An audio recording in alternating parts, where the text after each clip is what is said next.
नमस्कार दोस्तों, कैसे हैं आप सभी लोग? उम्मीद करता हूँ आप सब लोग बहुत अच्छे होंगे और आप सभी लोगों की पढ़ाई बहुत अच्छे ढंग से आगे बढ़ रही होगी। साथियों, एक बार फिर से आप सभी का बहुत-बहुत स्वागत है हमारे हिस्ट्री के इस कोर्स में, जहाँ पर हम इंडियन हिस्ट्री को कवर कर रहे हैं, भारतीय इतिहास को हम कवर कर रहे हैं। पिछली कक्षाओं में हमने पाषाण काल को कवर किया, स्टोन एज को कवर किया। पाषाण काल के अलावा हमने सिंधु घाटी सभ्यता, इंडस वैली सिविलाइजेशन को कवर किया और आज की क्लास में हम वैदिक सभ्यता की बात करेंगे, वैदिक सिविलाइजेशन की बात करेंगे। हालांकि आज थोड़ा सा चेंज है। चेंज ये है कि हम वैदिक सिविलाइजेशन के एक हिस्से को आज पढ़ लेंगे और एक हिस्सा हमें अगली क्लास में, जो हमारी महाजनपद और मगध की क्लास है, वहां पर कंप्लीट करना पड़ेगा। इसका रीजन बहुत स्ट्रांग है। रीजन ये है कि हम पढ़ सकते हैं आज ही, बट कंटेंट बहुत ज्यादा हो जाएगा, क्योंकि वैदिक सभ्यता में जो ज़्यादा सवाल आते हैं, वैदिक सिविलाइजेशन में जो सबसे ज़्यादा क्वेश्चन आते हैं, वो साहित्य से आते हैं, लिटरेचर से आते हैं। और साहित्य को याद करना आसान नहीं होता, लिटरेचर को याद करना आसान नहीं होता। तो व्हाट आई वांट कि थोड़ा-सा समय आपको मिले याद करने का बढ़िया तरीके से, और चीज़ों को बढ़िया तरीके से आप याद कर पाओ, फिर हम दोबारा रिवीजन कर लें। अगेन दोस्तों, मैं एक ही बात आपको जीके में बोलता हूँ, which is very, very important: revision. जितना ज़्यादा आप रिवीजन करोगे, उतना ज़्यादा फ़ायदा आपको मिलेगा। ठीक है? तो आज की क्लास में हम वैदिक सिविलाइजेशन का एक इंट्रोडक्शन पढ़ लेंगे, उसकी ज्योग्राफी के बारे में पढ़ लेंगे, ओरिजिन ऑफ आर्यंस के बारे में भी पढ़ लेंगे, और सबसे इंपॉर्टेंट हम लिटरेचर के बारे में पढ़ लेंगे और उससे रिलेटेड क्वेश्चंस लगा लेंगे। फिर एक छोटा सा पार्ट रह जाता है तकरीबन 1 घंटे के आसपास का, जिसमें हम सोसाइटी, इकोनॉमी, रिलीजन, इन सब के बारे में महाजनपद और मगध के साथ कंबाइंड करते हुए उसको कंप्लीट कर लेंगे। ठीक है? तो इतने सारे टॉपिक हमें कंप्लीट करने हैं, इतने टॉपिक हमें पढ़ने हैं, तो बढ़िया तरीके से पढ़ते हैं, अच्छे तरीके से एक-एक टॉपिक को कंप्लीट करना शुरू करते हैं। पर हमेशा की तरह पहला समय है कि हम रिवीजन कर लें। इट इज़ वेरी इंपॉर्टेंट कि जो हमने कल पढ़ा था, जो भी बातें हमने कल पढ़ी थी, उसको रिकॉल कर लें।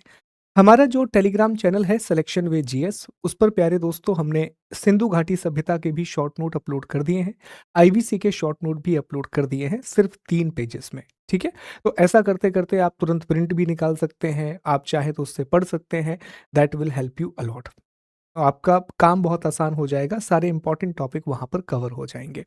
देखिए, पहला सवाल सिंधु घाटी सभ्यता से ये है: the height of the dancing girl statue of the Indus valley civilisation is approximately. सिंधु घाटी सभ्यता से नृत्य करती हुई लड़की की प्रतिमा की ऊंचाई लगभग क्या है? अब देखिए, हमने ये पढ़ा था कि सर मोहनजोदाड़ो से, जो मोहनजोदाड़ो वाला इलाका है, वहां से हमें एक ब्रोंज अर्थात कांस्य की नर्तकी की मूर्ति मिली है। एक ब्रोंज का डांसिंग गर्ल मिला है, अर्थात नर्तकी की मूर्ति मिली है, जो किस मुद्रा में है? जो त्रिभंग मुद्रा में है, जो कि त्रिभंग मुद्रा में दिखाई देती है। ये भी आपको बताया था कि 1926 में इसके बारे में पता लगाया था, और वर्तमान में ये नई दिल्ली के म्यूजियम में रखी हुई है। करंटली ये न्यू दिल्ली में जो हमारा नेशनल म्यूजियम है, वहां पर रखा हुआ है। लेकिन हाइट याद रखना, हाइट हमने डिस्कस नहीं किया था कि इसकी जो ऊंचाई है, जो हाइट है, वो लगभग 10.5 सेंटीमीटर है। जो हाइट है वो 10.5 सेंटीमीटर है। तो इसका सही जवाब हो जाएगा सी, अर्थात 11 सेंटीमीटर। अब यहीं से थोड़ा रिकॉल कर लेते हैं कि जो मोहनजोदाड़ो है और हड़प्पा है, इन्हें ट्विन कैपिटल कहा जाता है। इन्हें ट्विन कैपिटल या दो राजधानियां कहा जाता है। ठीक है? जुड़वा राजधानी या दो राजधानी के नाम से जाना जाता है। मोहनजोदाड़ो से हमें एक ग्रेट बाथ मिला है, अर्थात स्नानागार मिला है, जिसमें पानी लीक ना हो उसके लिए जिप्सम का प्रयोग किया गया है। यहाँ से भी हमें ग्रेट ग्रेनरी मिली है, हालांकि ग्रेनरी हमें हड़प्पा से भी मिली है, अन्नागार हमें यहाँ से भी मिला है। फिर हम जानते हैं कि यहाँ से हमें नर्तकी की कांस्य मूर्ति मिली है, अर्थात एक ब्रॉन्ज का डांसिंग गर्ल मिला है। हमने ये भी डिस्कस किया था कि सर मोहनजोदाड़ो को डिस्कवर किया था आर.डी. बनर्जी ने, जबकि हड़प्पा को डिस्कवर किया था 1921 में दयाराम साहनी ने। ठीक है? चलिए आगे बढ़ते हैं। अच्छा, एक चीज और आपका कमेंट आया था कि सर ये जो आंसर्स हैं आप यहाँ मत लिख करके दीजिए। अब मुझे ये लगा कि शायद आपकी हेल्प हो जाएगी, पर एक बहुत अच्छा सजेशन आप में से किसी ने दिया कि सर आंसर को आखिर में एक टेबल बना करके लिख दीजिए, जैसा बुक में आता है। तो आज तो नहीं हो पाया क्योंकि ये क्वेश्चंस तैयार हो चुके थे, बट कल की क्लास से हम ऐसा ही करेंगे कि आंसर को आखिर में एक टेबल बना करके हम लिख देंगे दोस्तों। तो ये सवाल हो गया। अगले क्वेश्चन पर आते हैं। In which of the following location was Nataraja a stone male dancing figure discover? कहाँ पर नटराज की हमें डांसिंग एक मूर्ति मिली है? ये प्रश्न अगला पूछा गया है, ये क्वेश्चन अगला पूछा गया है। लोथल, रंगपुर, हड़प्पा, मोहनजोदाड़ो। तो इसका सही जवाब है हड़प्पा। हड़प्पा के बारे में हमने पढ़ा था कि ये रावी नदी के किनारे है, ये रावी रिवर के पास है, और यहाँ से हमें एक नटराज की डांसिंग आइडल जैसा कुछ मिला है। RRB NTPC 2021। अगला है हड़प्पा की सबसे सामान्य मोहरें किस आकार की हुआ करती थी? तो हड़प्पा की सील्स कैसी होती थी? तो हड़प्पा की जो अधिकांश मोहरें हैं, मैक्सिमम जो सील है, इसका प्रयोग संभवतः पहचान के लिए किया जाता होगा। मोस्ट प्रोबेबली इसका प्रयोग जो है वो आइडेंटिफिकेशन के लिए किया जाता होगा।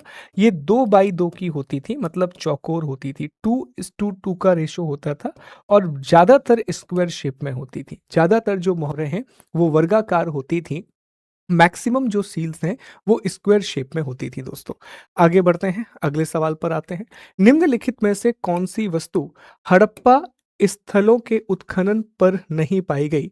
विच of the following was not found in the Harappan site? आवासीय घर तो मिले हैं, घरों में रहते थे वो लोग।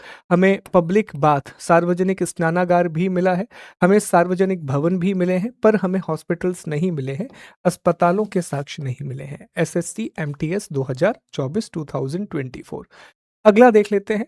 इन Harappan civilisation cities were planned with the streets generally oriented along the direction। Harappa सभ्यता में नगरों की योजना इस प्रकार बनाई गई थी कि सड़कें सामान्यतः दिशाओं के अनुसार, एनोनमस, कार्डियल, ऑर्डिनल। अब देखो कितना अच्छा सवाल है, ये बहुत ही अच्छा सवाल है, और अगर इसमें ना हिंदी इंग्लिश में फिर दिक्कत हो जाती है। अब इंग्लिश में ये जो वर्ड होता है ना, कार्डिनल और ऑर्डिनल, बिल्कुल समझ में आता है। जैसे ये हमारी डायरेक्शन होती है, ये होता है नॉर्थ, ये होता है साउथ, ये होता है वेस्ट, और ये होता है east.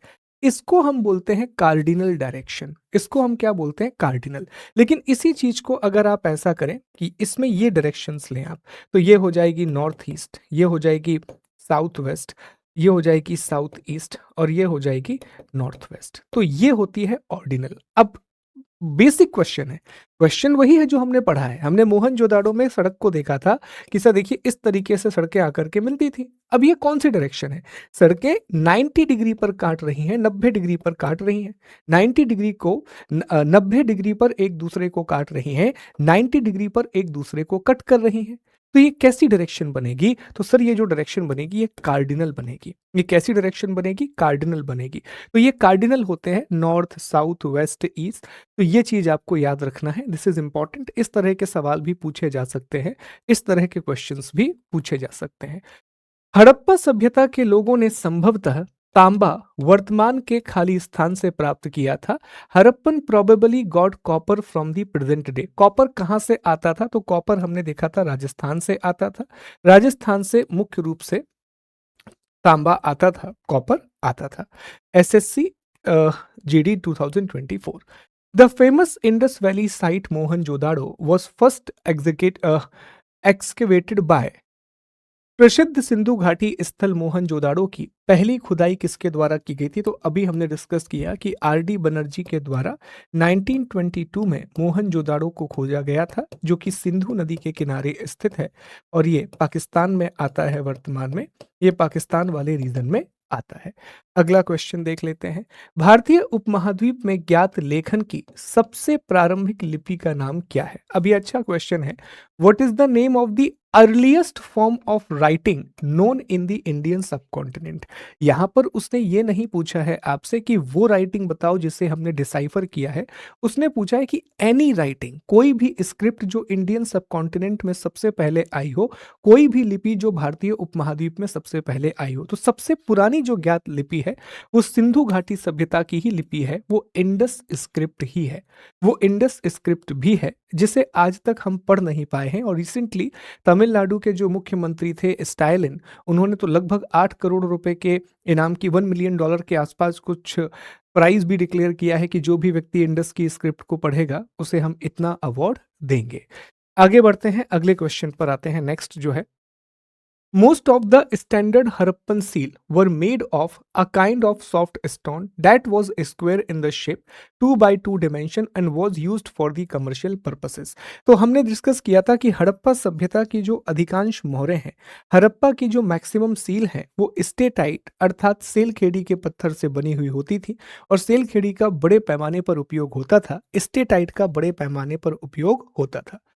Which city from the Harappan civilization was almost exclusively devoted to craft production, including bead making, shell cutting, metal working, shield making and weight making? Harappa सभ्यता का कौन सा नगर पूरी तरह से मन का निर्माण, शंख, धातु, मोहर और बांट बनाने के लिए समर्पित था? हड़प्पा, मोहनजोदाड़ो, नागेश्वर, चन्हुदाड़ो। इन सब में सबसे अच्छा ऑप्शन है चन्हुदाड़ो। चन्हुदाड़ो और लोथल के बारे में हमने पढ़ा था कि ये बीड मेकिंग फैक्ट्रीज यहाँ थी। चन्हुदाड़ो में तो और भी ज़्यादा उद्योग थे। चन्हुदाड़ो में थे, बालाकोट में भी थे, लोथल में भी थे। तो इसका सही जवाब होगा डी, चन्हुदाड़ो, और यह भी वर्तमान में पाकिस्तान वाले इलाके में आता है। अगला जो सवाल है, विच of the following Harappan site is not associated with the craft production? निम्नलिखित में से कौन सा हड़प्पा स्थल शिल्प उत्पादन से संबंधित नहीं है? आरआरबी एनटीपीसी का है। चन्हुदाड़ो, बालाकोट, नागेश्वर। अब देखो इन सब के बारे में हमने पढ़ा था। नागेश्वर गुजरात में आता है, बालाकोट और चन्हुदाड़ो ये दोनों पाकिस्तान में आते हैं और यहाँ एक्टिविटीज होती थी।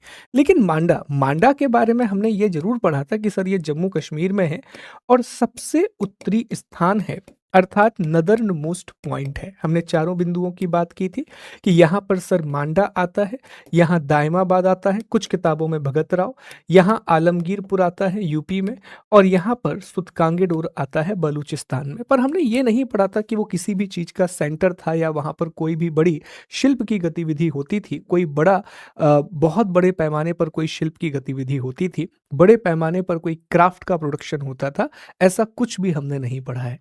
आगे बढ़ते हैं, अगले सवाल पर आते हैं। सिंधु घाटी सभ्यता में लोथल नगर खाली स्थान की सहायक नदी के किनारे स्थित था। City of Lothal beside a tributary of, तो भोगवा जो नदी है वो साबरमती की सहायक है, ये भी हमने डिस्कस किया था। भोगवा जो नदी है वो साबरमती की एक ट्रिब्यूटरी थी, तो इसका सही जवाब होगा बी। अब ये प्रसिद्ध किस लिए था? तो यहाँ पर एक गोदीवाड़ा, यहाँ एक गोदीवाड़ा था, अर्थात यहाँ पर एक डॉकयार्ड था। किस जगह पर है सर? ये गुजरात में है। This place lies in the Gujarat. अब जल्दी से कमेंट करके बताओ कि लोथल की डिस्कवरी किसने की थी, लोथल को खोजा किसने था? तो जवाब आएगा कि सर लोथल के बारे में 1954-55 में एस आर राव ने पता लगाया था। एस आर राव ने पता लगाया था, ये विशेष तौर पे ध्यान रखना। This is very very important, यहाँ से प्रश्न बन सकता है, क्वेश्चन बन सकता है, ठीक है। और लोथल से एक और बात याद रखना कि यहाँ पर हमें एक ऐसा ब्यूरियल मिला है, यहाँ हमें एक ऐसा शवाधान मिला है जहां 3 शवाधान एक साथ पाए गए हैं, 3 लोगों को दफनाया गया, युग्मित शवाधान भी मिले हैं। तो ये सारी चीजें हमें यहाँ से मिलती हैं, ये सारी चीजें यहाँ से प्राप्त होती हैं। और लोथल भी मनके बनाने का एक बहुत प्रसिद्ध कारखाना रहा है, एक प्रोमिनेंट बीड मेकिंग फैक्ट्री रहा है। अगला देख लेते हैं। 1944 में किसने भारतीय पुरातत्व सर्वेक्षण के महानिदेशक का पद संभाला और हड़प्पा की खुदाई की? अब ये हमने नहीं पढ़ा था, याद रखिएगा कि वो थे मार्टिमर व्हीलर, वो थे मार्टिमर व्हीलर, ठीक है जी। The city was located on Khadir Bet, also spell Bet in the Rann of Kutch. अब मान लो ये नहीं भी पता, ये अगर पता है कि रन ऑफ कच्छ की बात हो गई, Rann of Kutch, there was fresh water and fertile soil. नगर कच्छ के रण में स्थित खादिर बेट पर स्थित था जहां मीठा पानी और उपजाऊ। तो हमने रन ऑफ कच्छ में एक बहुत इंपॉर्टेंट स्थान पढ़ा था, धौलावीरा। धौलावीरा हम जानते हैं कि सर इसका मतलब होता है सफेद कुआं, इसका मतलब होता है व्हाइट वेल। इसे यूनेस्को के वर्ल्ड हेरिटेज साइट में शामिल किया गया और ये अपने वाटर मैनेजमेंट के लिए जाना जाता था, ये अपने जल प्रबंधन के लिए जाना जाता था। इनका वाटर मैनेजमेंट बहुत कमाल का था, इनका जो जल प्रबंधन है वो बहुत बढ़िया किस्म का था दोस्तों। आगे बढ़ते हैं, अगले क्वेश्चन पर आते हैं। निम्नलिखित में से कौन सा स्थल भीमा की सहायक नदी घोड़ के किनारे पर स्थित था? तो ये भी हमने डिस्कस किया था जब हमने इनाम गांव की बात की थी। तो देखिए पीपीटी में बिल्कुल नीचे नदी का नाम लिखा हुआ था, तो इसका सही जवाब है सी इनाम गाँव, यहाँ पर भी बस्तियों की शुरुआत हुई थी। यहाँ पर भी हमें अर्ली सेटलमेंट के एविडेंसेस दिखाई देते हैं। शुरुआती बस्तियों के साक्ष्य हमें यहाँ पर दिखाई देते हैं दोस्तों। अगला सवाल देख लेते हैं। निम्नलिखित में से कौन-सा स्थल सिंधु घाटी सभ्यता का हिस्सा नहीं है? Which of the following is not a part of Indus valley civilisation? Harappa, Uruk, Lothal और मोहनजोदाड़ो। अब हमने सबके बारे में पढ़ा है। इसमें ना ऐसे प्रश्नों में एलिमिनेशन मेथड पे फोकस किया करो। सर हमने हड़प्पा भी पढ़ा है, हमने लोथल भी पढ़ा है, हमने मोहनजोदाड़ो भी पढ़ा है, उरुक तो हमने पढ़ा ही नहीं है। ठीक है, उरुक तो हमने पढ़ा ही नहीं है। उरुक जो है ये मेसोपोटामिया की सिविलाइजेशन में था। ये मेसोपोटामिया, ये सुमेर या सुमेरियन सिविलाइजेशन का एक शहर था। तो जवाब हो जाएगा इसका बी, उरुक। ठीक है, अच्छा एक चीज और है दोस्तों, एक मन में विचार आया है कि एक शॉर्ट्स की हम सीरीज शुरू करते हैं। मेरा मानना यह है कि शॉर्ट में 2 तरीके का काम हो सकता है। एक तो हम छोटे-छोटे टॉपिक कवर कर लें, जैसे हम डांस को कवर कर लें एक शॉर्ट में, इम्पोर्टेंट डांस हो गए, इम्पोर्टेंट बुक्स हो गए। दूसरा मन में ये है कि क्यों ना एक शॉर्ट 1 मिनट का बनाया जाए और उसमें 10 या 15 जो भी प्रीवियस ईयर क्वेश्चन आए हैं, सिर्फ़ क्वेश्चन और उनके आंसर को डिस्कस किया जाए। तो एक सीरीज़ हमारी शुरू हो जाएगी। 1 मिनट में अगर 10-12 क्वेश्चन या 10-12 फैक्ट आपने रिकॉल कर लिए। मेरा ज़्यादा मन स्टैटिक जीके पर है कि अगर हम बहुत सारी चीज़ों को ना करें, हम जो भी 15 इम्पोर्टेंट डांस हैं या 20 इम्पोर्टेंट डांस फॉर्म है, 20 इम्पोर्टेंट पेंटिंग है, कुछ बुक्स हैं, ऐसे करके एक सीरीज़ चलाएँ तो शायद इट विल हेल्प यू, है ना? शॉर्ट्स भी अच्छे हो जाएँगे, कुछ काम के शॉर्ट्स मिल जाएँगे आपको, जो आपकी मदद भी बहुत ज़्यादा करेंगे। ठीक है, बताइएगा ज़रूर, मेरे मन में ये विचार है, मैंने सोचा है कि स्टैटिक जीके पर ध्यान देते हैं। मेरा पर्सनल जो ओपिनियन है वो स्टैटिक जीके की तरफ ज़्यादा है। ठीक है, हड़प्पा सभ्यता के लोगों ने भारत के वर्तमान से सोना प्राप्त किया। गोल्ड कहाँ से लेकर के आते थे? तो गोल्ड कर्नाटक से आता था। फ़िल्म भी आपने देखी होगी, है ना? फ़िल्म भी आपने देखी होगी, केजीएफ आई थिंक यही फ़िल्म थी, यही फ़िल्म थी, यश थे इसमें। ठीक, तो अब ये सब याद रखने की ज़रूरत नहीं है, तो बस ऐसे ही बता रहा हूँ। कर्नाटक से सोना आता था, यहाँ कोलार गोल्ड फील्ड है, वहाँ से सोना आता था दोस्तों। अगला जो है नेक्स्ट क्वेश्चन देख लेते हैं एक और। सिंधु घाटी सभ्यता के संदर्भ में निम्नलिखित कथनों पर विचार कीजिए। ये तो हमारा बढ़िया वाला क्वेश्चन आ गया। इंडस वैली सिविलाइजेशन के बारे में फॉलोइंग स्टेटमेंट को कंसीडर कीजिए। कंसीडर करना शुरू कर देते हैं। Harappan civilisation was largely a secular civilisation. मुख्यतः एक धर्मनिरपेक्ष समाज था। ये बात सच क्यों है? याद कीजिए, हमने जब आपको सिंधु घाटी सभ्यता के धर्म के बारे में पढ़ाया था, इंडस सिविलाइजेशन के रिलीजन के बारे में पढ़ाया था, तो वहां हमने आपसे एक बात कही थी कि ये सभ्यता मुख्य रूप से एक लौकिक सभ्यता थी। ये जो सिविलाइजेशन है, ये प्राइमरली एक मटेरियलिस्टिक सोसाइटी थी। इसमें जो धार्मिक तत्व थे, जो रिलीजियस एलिमेंट थे, वो कम पाए गए हैं। बड़े-बड़े मंदिर हमें नहीं मिलते, बहुत बड़े स्तर पर ऐसी कोई विशिष्ट मूर्ति नहीं मिलती जिसको ये कहा जाए कि ये लोग बहुत ज़्यादा रिलीजियस रहे होंगे। रिलीजन के नाम पर हमें ग्रेट बाथ मिलता है और हम अज़्यूम करते हैं कि शायद वो रिलीजियस एक्टिविटीज़ के लिए इस्तेमाल किया जाता होगा। हमें मदर गॉडेस मिलती हैं, मदर गॉडेस कई जगह से मिली हैं, हड़प्पा में भी है, मोहनजोदाड़ो में भी है। हमें पशुपतिनाथ की मोहर भी मिलती है, हमें पशुपतिनाथ की सील भी मिलती है जिसमें 4 हिरण हैं, एक हाथी बना हुआ है, एक बाघ बना हुआ है, एक बफेलो है, एक राइनो है। तो ये सारी चीज़ें दिखाई देती हैं, बट अगेन कई-कई जगह हमें लिंग पूजा के भी साक्ष्य मिलते हैं, बट कितना कनेक्टिविटी है, कितना ज़्यादा है, वो बहुत बड़े स्तर पर नहीं मिलता। जैसे आज से ना हज़ारों सालों के बाद कोई हमारी सिविलाइजेशन के बारे में पता करेगा ना, तो उसे समझ में आएगा कि हाँ, इस समय तक जो इंसान है, उनका कल्चरल एलिमेंट बहुत अच्छा डेवलप हो गया था और बहुत सारे उसे ऐसे सिंबल्स मिल जाएँगे कि वो डेफ़िनिटली ये बोल देगा कि यार इस समय के लोग रिलिजन में मानते थे, धर्म में माना करते थे। But about Indus limited evidences मिले हैं, बहुत अबंडेंस ऑफ एविडेंसेस नहीं है। तो पहला स्टेटमेंट बिल्कुल सही है। दूसरा है most of the Harappan settlement were located on the river bank. ये भी बिल्कुल सही है कि अधिकांश हड़प्पा की बस्तियां नदियों के किनारे थीं। बिल्कुल, जितनी भी फेमस साइट थी, या तो वो सरस्वती या सिंधु, इन 2 में से किसी एक रिवर सिस्टम के पास हुआ करती थी। आप आमरी देख लो, कोटदीजी देख लो, चन्हूदड़ो देख लो, मोहनजोदाड़ो देख लो, ये सब इंडस के पास थी। बालाकोट भी इसी इलाके में था, हड़प्पा रावी के पास था। ठीक है, तो ये सारे अलग-अलग साइट हमें दिखाई देते हैं। ये सारे अलग-अलग बहुत इंपॉर्टेंट साइट्स हमें दिखाई देते हैं, तो इनके बारे में आपको पता होना चाहिए। यहाँ से भी एक सवाल पूछा जा सकता है, यहाँ से भी एक क्वेश्चन पूछा जा सकता है। अगला है the economy of Harappan civilisation was predominantly urban. ये भी बिल्कुल सही है। हड़प्पा सभ्यता के बारे में हम पढ़ते ही यही हैं कि हड़प्पा सभ्यता जो है वो भारतीय उपमहाद्वीप की, इंडियन सबकॉन्टिनेंट की, एशिया वर्ड का यूज कल भी नहीं किया था, भारतीय उपमहाद्वीप की इंडियन सबकॉन्टिनेंट की पहली अर्बन सिविलाइजेशन थी, पहली नगरीय सभ्यता थी। तो इसका जवाब बहुत आसानी से हम निकाल पाएंगे डी, कि तीनों ही स्टेटमेंट सही हैं। तो ये कुछ क्वेश्चन थे, ये कुछ सवाल थे जो आपको पता होना चाहिए, विच इज़ वेरी इंपॉर्टेंट। और यहाँ से प्रश्न पूछे जा सकते हैं, यहाँ से क्वेश्चंस कैन बी आस्क्ड, तो विशेष तौर पे ध्यान रखिएगा इन चीज़ों के बारे में। This is very very important. चलिए, अब हम वैदिक सिविलाइजेशन को पढ़ना शुरू करेंगे, वैदिक सभ्यता को पढ़ना शुरू करेंगे। पहले कुछ बेसिक बातों को जरा समझ लीजिएगा, फिर हम आगे बढ़ेंगे। देखो, ये जो सिविलाइजेशन है, वैदिक सिविलाइजेशन, ये नाम कैसे आया है, क्या है, इसके बारे में जरा समझने की कोशिश करना। तो एक वर्ड होता है और वो वर्ड होता है विद। ठीक है, एक वर्ड होता है दोस्तों और उस वर्ड का नाम है विद। विद एक धातु है, ये संस्कृत शब्द है। This is the Sanskrit word. ठीक है, ये संस्कृत शब्द है, ये संस्कृत वर्ड है और इससे एक शब्द बना है वेद। इसी से एक वर्ड बना है वेद।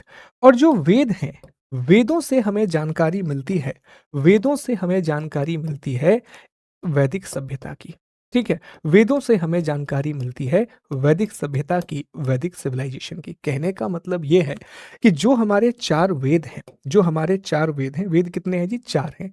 एक है ऋग्वेद, फिर है सामवेद, यजुर्वेद और अथर्ववेद। इन चारों वेदों से हमें एक सभ्यता की जानकारी मिली, इन चारों वेदों से हमें एक सिविलाइजेशन के बारे में पता पड़ा। और चूंकि इस सिविलाइजेशन की जानकारी, चूंकि इस सभ्यता की जानकारी हमें इन चार वेदों से मिली थी, यही कारण है हमने इसका नाम वैदिक सभ्यता रख दिया। क्योंकि इस पूरी की पूरी सिविलाइजेशन के बारे में हमें वेदों से पता चला था, इसीलिए हमने इस सिविलाइजेशन को वैदिक सिविलाइजेशन बोला। अब इसका एक और नाम है। बेसिकली ये जो वैदिक सिविलाइजेशन है, या जो पूरी की पूरी ये सभ्यता है, इसको बसाने का श्रेय आर्यों को दिया जाता है। इसको बसाने का जो श्रेय है वो आर्यंस को दिया जाता है। यही कारण है कि इस सभ्यता का एक और नाम है आर्य सभ्यता। इस सभ्यता को एक और नाम दिया जाता है आर्य सभ्यता, या इसे हम आर्यन सिविलाइजेशन के नाम से भी जानते हैं, आर्यन सिविलाइजेशन के नाम से भी जानते हैं। अब आपके मन में एक और क्वेश्चन आएगा कि सर आखिर ये आर्य कौन थे, आखिर ये आर्य कौन थे जिनके बारे में हम बात कर रहे हैं। देखो, आर्य का जो मतलब होता है वो होता है नोबल, या कई जगह पर बेस्ट भी लिखा रहता है। इसका मतलब होता है श्रेष्ठ।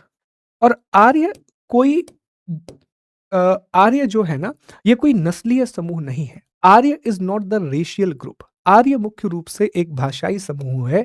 जो आर्य है ये प्राइमरली एक लिंग्विस्टिक ग्रुप है, ये प्राइमरली एक लिंग्विस्टिक ग्रुप है, यह एक भाषाई समूह है। तो ये बात याद रखना कि जो इंडो आर्यन लैंग्वेजेस को बोलते थे, उस समूह को हमने ना, जो इंडो यूरोपियन लैंग्वेजेस को बोलते थे, उन्हें जनरली हमने कैटेगराइज कर दिया कि ये तो आर्य है। उन्हें जनरली हमने कैटेगराइज कर दिया कि ये तो आर्य है। ठीक है, आर्य। और ये भाषा बोला करते थे और इस भाषा का नाम था वैदिक संस्कृत।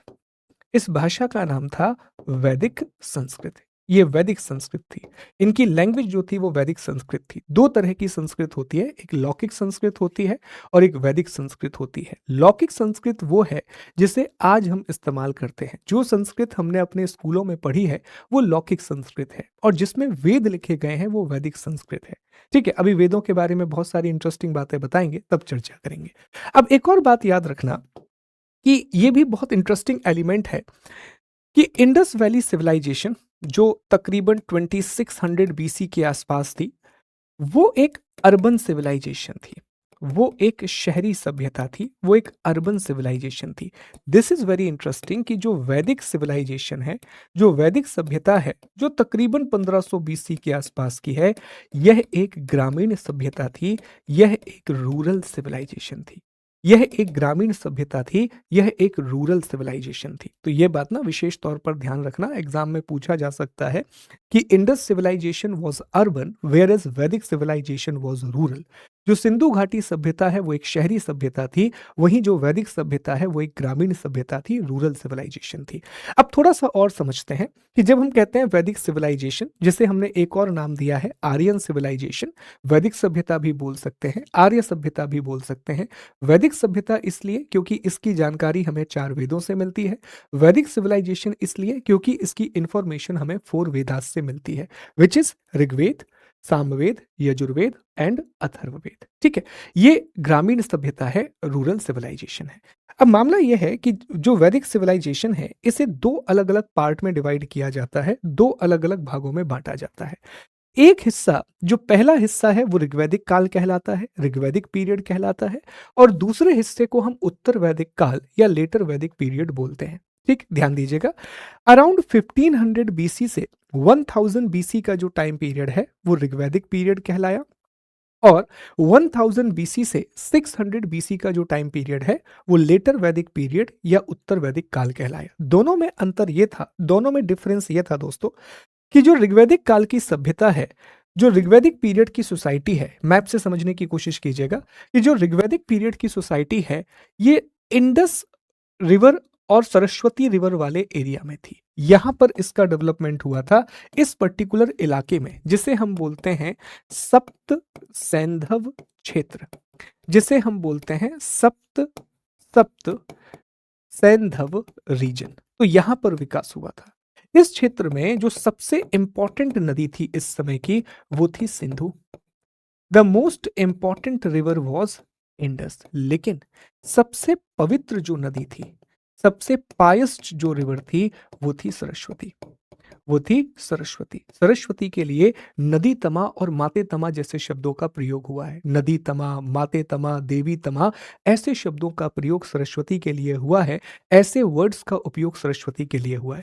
अब आप कहेंगे सर ये क्यों आप बोल रहे हो कि ये सिविलाइजेशन यहाँ थी? ये हम इसलिए बोल पा रहे हैं कि जब आप ऋग्वेद को स्टडी करते हैं, जब आप ऋग्वेद को स्टडी करते हैं तो ऋग्वेद में हमें गंगा का उल्लेख, हमें गंगा का जिक्र, गंगा का मेंशन सिर्फ एक बार मिलता है, और यमुना का मेंशन हमें 3 बार मिलता है। तो ये दिखाता है कि इस समय पर जो लोग थे वो सिंधु और सरस्वती की घाटी में रह रहे थे, वो इंडस और सरस्वती की वैली में रह रहे थे। और वहीं जो दूसरा हिस्सा है जिसे हम लेटर वैदिक पीरियड बोल रहे हैं, जो 1000 बीसी से लेकर के 600 बीसी तक आया, ये वो समय है जब गंगा घाटी क्षेत्र में वो आ चुके हैं। इस समय पर ये गंगा घाटी क्षेत्र में आ गए हैं, गंगा घाटी क्षेत्र में आ गए हैं, गंगा वैली रीजन में आ गए हैं। अब आपको कृष्णा जैसी नदियों का उल्लेख भी दिखाई देगा। तो ये विशेष तौर पर इनकी ज्योग्राफी ध्यान रखिएगा। ज्योग्राफी में ये याद रखना है कि सर जो ऋग्वैदिक पीरियड है, जो कि 1500 से 1000 बीसी का पीरियड है, ये सप्त सैंधव रीजन में था, और वहीं दूसरी तरफ जो लेटर वैदिक पीरियड है, जो कि 1000 बीसी से लेकर के 600 बीसी तक था, ये गंगा वैली वाले रीजन में था, गंगा घाटी वाले क्षेत्र में था। अब सप्त सैंधव का मतलब यह है कि इसमें 7 अलग-अलग नदियां थी। इन 7 नदियों में एक तो थी इंडस, सिंधु नदी, और फिर इसकी 5 ट्रिब्यूटरी जिन्हें हम पंच नद के नाम से जानते हैं, और आपने पढ़ा होगा ज्योग्राफी में। जैसे एक नाम आपने झेलम का पढ़ा होगा, झेलम। झेलम को उस समय पर वितस्ता बोला जाता था, झेलम को उस समय व्यतस्ता बोला जाता था। आज इसे व्यथा भी बोला जाता है, कश्मीरी भाषा में वितस्ता बोला जाता था। यूनानी भाषा में इसे हाइडेस्पीस बोलते थे, क्योंकि अलेक्जेंडर जब इंडिया आएगा और पोरस के साथ उसकी लड़ाई होगी तो वो यहीं पर होगी। इसके बाद एक और नदी है आज यहाँ चिनाब, एक और नदी है चिनाब। अब जो चिनाब है दोस्तों, तो चिनाब को अस्किनी बोला जाता है, अस्किनी, ओके, उस समय पर बोला जाता था। फिर एक और नदी आती है रावी। रावी का उस समय पर नाम था पुरुषनी, रावी का उस समय पर नाम था पुरुषनी। ये इसलिए फेमस है क्योंकि यहीं पर दसराग युद्ध हुआ था, बैटल ऑफ 10 किंग्स हुआ था। रावी के बाद झेलम, चिनाब, रावी। इसके बाद एक और नदी आती है व्यास। व्यास को उस समय विपाशा बोलते थे, व्यास को उस समय विपाशा बोलते थे। फिर एक और नदी आती है सतलज। सतलज को उस समय शतुद्री बोलते थे। अब आप कहोगे सर ये क्यों इंपॉर्टेंट है? ये इसलिए इंपॉर्टेंट है कि एक गुरु हुए, एक महान ऋषि हुए जिनका नाम था विश्वामित्र। तो विश्वामित्र ने इन दोनों नदियों से बात की है। विश्वामित्र का डायलॉग है जिसे हम विश्वामित्र का रिवर डायलॉग बोलते हैं। और विश्वामित्र का जो रिवर डायलॉग है वो बेसिकली विपाशा और सतलज रिवर के साथ ही होता है, वो विपाशा और सतलज के साथ होता है। तो कितनी रिवर हो गई? 1 2 3 4 5 6 और आखिरी इसमें रह जाती है सरस्वती, जिसे आज घग्गर हकरा से माना जाता है। सरस्वती को तो नदी तमा कहा गया है, सरस्वती को माते तमा कहा गया है और सरस्वती को देवी तमा कहा गया है। ये इंग्लिश में भी यही वर्ड होंगे, माते तमा, देवी तमा, नदी तमा, ऐसे शब्दों से रिप्रेजेंट किया गया है। इवन दोस्तों, अभी हम ऋग्वेद के बारे में पढ़ेंगे। ऋग्वेद के 6th जो मंडल है, 6वां जो मंडल है, उसमें भी सरस्वती नदी का उल्लेख बहुत गहराई से मिलता है। बाकी ऋग्वेद का जो 10वां मंडल है उसमें हमें एक नदी सूक्त मिलता है। There is a sukta called river sukta. उसमें लगभग हमें 21 नदियों की जानकारी मिलती है। ऑलमोस्ट हमें 21 रिवर्स की इंफॉर्मेशन मिलती है। बाकी रिवर्स के बारे में हमें नहीं पढ़ना है, और भी बहुत सारी नदियां थी, ऑल्दो हमने लिस्ट दे दी है पीपीटी में, पर हाँ इतना पता आपको होना चाहिए। अब मैं उम्मीद करूंगा कि आपको ये वाला पॉइंट समझ में आएगा कि ऋग्वैदिक पीरियड जो है वो 1500 से 1000 बीसी के बीच में सप्त सैंधव क्षेत्र में था, सप्त सैंधव रीजन में था। अब ये भी आपको समझ में आ गया होगा कि सप्त सैंधव का मतलब क्या है।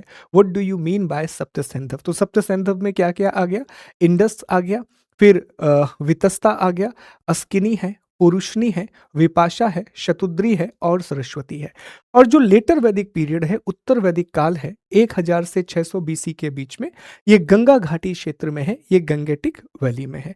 डिफरेंस ये रहा दोनों के बीच में, सबसे बड़ा जो डिफरेंस रहा वो आयरन और एग्रीकल्चर का था। एक बहुत प्रोमिनेंट बात ये रही दोस्तों कि जो ऋग्वैदिक काल है ना, ऋग्वैदिक काल, ये बहुत इंपॉर्टेंट है, याद रखिएगा, आगे लिखा हुआ है। इस समय के लोग पशुपालन का काम करते थे। इस समय के जो लोग हैं वो एनिमल हस्बेंड्री का काम किया करते थे। ठीक है, इस समय के लोग पशुपालन का काम करते थे, एनिमल हस्बेंड्री का काम करते थे और आयरन से परिचित नहीं थे। लोहे का उपयोग करना नहीं जानते थे, लोहे का उपयोग करना नहीं जानते थे। लेकिन उत्तर वैदिक काल के लोग मुख्य रूप से कृषि करने लगे। देखो, वो भी एग्रीकल्चर करते थे पर बहुत कम, पर इन्होंने मुख्य रूप से कृषि करना शुरू कर दिया। इस समय पर जो एग्रीकल्चर है वो इनका प्राइमरी ऑक्यूपेशन बन गया। वर्ड में कंफ्यूज मत होना, मैं आपसे ये कह रहा हूं कि ऋग्वैदिक काल में जो प्राथमिक उद्योग था वो पशुपालन था। ऋग्वैदिक काल में जो प्राथमिक व्यवसाय था वो पशुपालन था, जबकि उत्तर वैदिक काल में प्राथमिक व्यवसाय कृषि हो गया। ऋग्वैदिक पीरियड में जो प्राइमरी ऑक्यूपेशन था it was animal husbandry, whereas in the later Vedic period agriculture became the primary occupation, whereas in later Vedic period agriculture became the primary occupation. तो कंफ्यूज मत होना, ऐसा नहीं है कि ऋग्वैदिक में लोगों को एग्रीकल्चर की इंफॉर्मेशन नहीं थी, वो भी बार्ले प्रोड्यूस कर ही रहे थे। ठीक है, लेकिन प्राइमरी ऑक्यूपेशन नहीं था। अब ऐसा इसलिए था, अब आप कहोगे सर ऐसा क्यों रहा होगा, और ये लोहे से परिचित नहीं थे। ऋग्वैदिक काल के लोगों को लोहे का उपयोग करना नहीं आता था। ऋग्वैदिक पीरियड के लोग आयरन का यूज नहीं करते थे। उत्तर वैदिक काल में लोहे का प्रयोग शुरू हो गया। अब इसी का प्रभाव पड़ा। जैसे ही उत्तर वैदिक काल में लोहे का प्रयोग शुरू हुआ, जैसे ही लेटर वैदिक पीरियड में आयरन का उपयोग शुरू हुआ, कुल्हाड़ी बहुत ज्यादा बनती थी, एक्स बहुत ज्यादा बनती थी, तो कुल्हाड़ियों से जंगलों को साफ करना शुरू कर दिया। अब गंगा घाटी वाला क्षेत्र तो बहुत उपजाऊ है, जो गंगा वैली वाला रीजन है वो बहुत फर्टाइल है, क्योंकि वहाँ बहुत अच्छी अलूवियल सॉइल पाई जाती है, वहाँ बहुत अच्छी जलोढ़ मिट्टी पाई जाती है।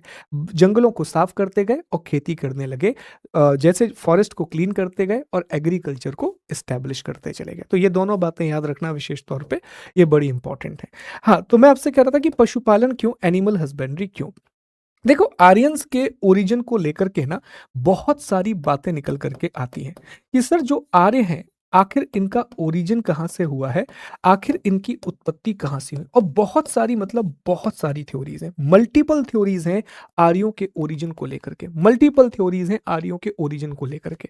एग्जाम्पल के लिए LD कल्ल साहब कहते हैं कि यार ये तो कश्मीर से आए थे। पंडित गंगानाथ झा कहते हैं कि ये ब्रह्मा ऋषि देश से आए थे। डॉक्टर अविनाश चंद्र दास कहते हैं कि नहीं, आर्य कहीं से आए नहीं थे, जहां पर वो रहते थे वहीं से उन्होंने अपनी सिविलाइजेशन को डेवलप कर लिया। DS त्रिवेदी कहते हैं मुल्तान से आए थे। गार्डन चाइल्ड कहते हैं कि नहीं, ये रूस से आए थे। मैक्स मूलर का सबसे बड़ा स्टेटमेंट है जो हम आज मानते हैं, मैक्स मूलर ने कहा कि नहीं, ये सेंट्रल एशिया से आए थे, मध्य एशिया से आए थे। और पंडित बाल गंगाधर तिलक। लोकमान्य बाल गंगाधर तिलक, जिन्होंने एक प्रसिद्ध किताब भी लिखी, बुक भी लिखी, उसके बारे में भी हम बात करेंगे। इन्होंने कहा कि ये उत्तरी ध्रुव से आए थे और इनकी एक किताब थी Arctic home to Vedas, Arctic home to Vedas, जिसमें उन्होंने कहा था कि इनकी उत्पत्ति उत्तरी ध्रुव से हुई है। स्वामी दयानंद सरस्वती ने कहा नहीं, ये तो तिब्बत से आए थे। हर्ट और पेनका ने कहा कि ये तो जर्मनी से आए थे। गाइल्स ने कहा कि ये दंड्यूब घाटी से आए थे। क्या सब ये जानना जरूरी है? नहीं। इंपॉर्टेंट हमें यह पता होना चाहिए कि सर तीन बातें बड़ी इंपॉर्टेंट है। मैक्स मूलर ने यह कहा था, मैक्स मूलर ने यह कहा था कि ये कहाँ से आए हैं? मध्य एशिया से आए हैं। इनकी जो उत्पत्ति है, इनका जो ओरिजिन है, वो सेंट्रल एशिया से हुआ है। ठीक है, सेंट्रल एशिया जिसमें आज कजाकिस्तान वाला इलाका होता है। अब यहाँ पर घास पाई जाती है, यहाँ पर घास पाई जाती है, और वो जो घास यहाँ मिलती है ना, तो जहाँ पर भी घास ज्यादा मिलेगी वहां पशुपालन ही ज्यादा होगा, वहां पर एनिमल हस्बेंड्री ही ज्यादा होगी। तो घोड़े का उपयोग करते थे, पशुपालन करते थे। अगर ये यहाँ से आए तो चूंकि इन्हें पशुपालन का ही अनुभव था, तो भारत में आकर के भी ये पशुपालन करने लगे, बिकॉज उनको एनिमल हस्बेंड्री का ही एक्सपीरियंस था। तो वो इंडिया आकर के भी एनिमल हस्बेंड्री ही करने लगे। तो ये एक प्रोबेबल रीजन हो सकता है इस चीज का। वहीं पर बाल गंगाधर तिलक, याद रखिएगा, वहीं पर जो बाल गंगाधर तिलक हैं, इन्होंने जो किताब लिखी जिसका नाम है आर्कटिक होम टू वेदास, सब कुछ लिखा है, बस सुनना ध्यान से। आर्कटिक होम टू वेदास, इसमें उन्होंने कहा कि नहीं, ये उत्तरी ध्रुव से आए हैं, ये नॉर्थ पोल से आए हैं, पर एविडेंस नहीं मिले हैं। और दयानंद सरस्वती जी ने कहा था कि ये तिब्बत से आए हैं। बस इतना ही याद रखना, इतने में हमारा काम बन जाएगा, इससे ज्यादा हमें याद रखने की जरूरत नहीं है। तो ये हमने बेसिक पढ़ लिया, अभी बहुत ही बेसिक बातों की चर्चा हमने कर ली दोस्तों। एक बार देखो, ये मध्य एशिया वाला इलाका है, सेंट्रल एशिया वाला रीजन है, वहां से संभवतः आर्य भारत में आए थे। और आर्य कोई एक शाखा में भारत नहीं आए थे, आर्य कोई एक सिंगल ब्रांच में इंडिया नहीं आए थे, ये मल्टीपल ब्रांचेस में इंडिया आए थे। ये अलग अलग शाखाओं में भारत आए थे और अलग अलग जगह छोटे छोटे कबीले बना करके रहने लगे। तो जब शुरुआत भारत में हुई ना इनकी, तो छोटे छोटे इनके ग्रुप हुआ करते थे, और उन्हीं ग्रुप्स को हम इनका कबीला या इनकी ट्राइब बोला करते थे। तो दोस्तों, अब तक हमने क्या पढ़ा, एक बार रिकॉल करते हैं, एक बार याद करते हैं।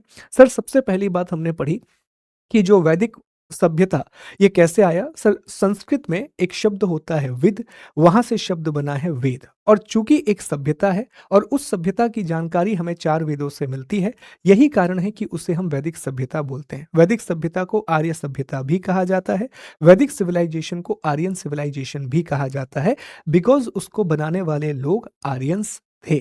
आर्य कहाँ से आए हैं? तो मैक्स मूलर के हिसाब से जो आर्यंस हैं वो मध्य एशिया या सेंट्रल एशिया से आए हैं। बाल गंगाधर तिलक के हिसाब से वो नॉर्थ पोल से आए हैं। दयानंद सरस्वती के हिसाब से वो तिब्बत से आए हैं। टाइम पीरियड क्या था? ऋग्वैदिक जो काल था वो 1500 बीसी से लेकर के 1000 बीसी तक का है, और जो लेटर वैदिक पीरियड है वो 600 बीसी से लेकर 1000 बीसी से लेकर के 600 बीसी तक का है। तो 1500 से 1000 के बीच में ऋग्वैदिक पीरियड है, और 1000 से 600 बीसी के बीच में लेटर वैदिक पीरियड है। ऋग्वैदिक काल के जो लोग हैं वो सप्त सैंधव क्षेत्र में रहते थे, और उत्तर वैदिक काल के लोग गंगा घाटी में रहते थे। ऋग्वैदिक पीरियड के लोग आयरन यूज नहीं करते थे, लेटर वैदिक पीरियड में आयरन यूज होने लगा था।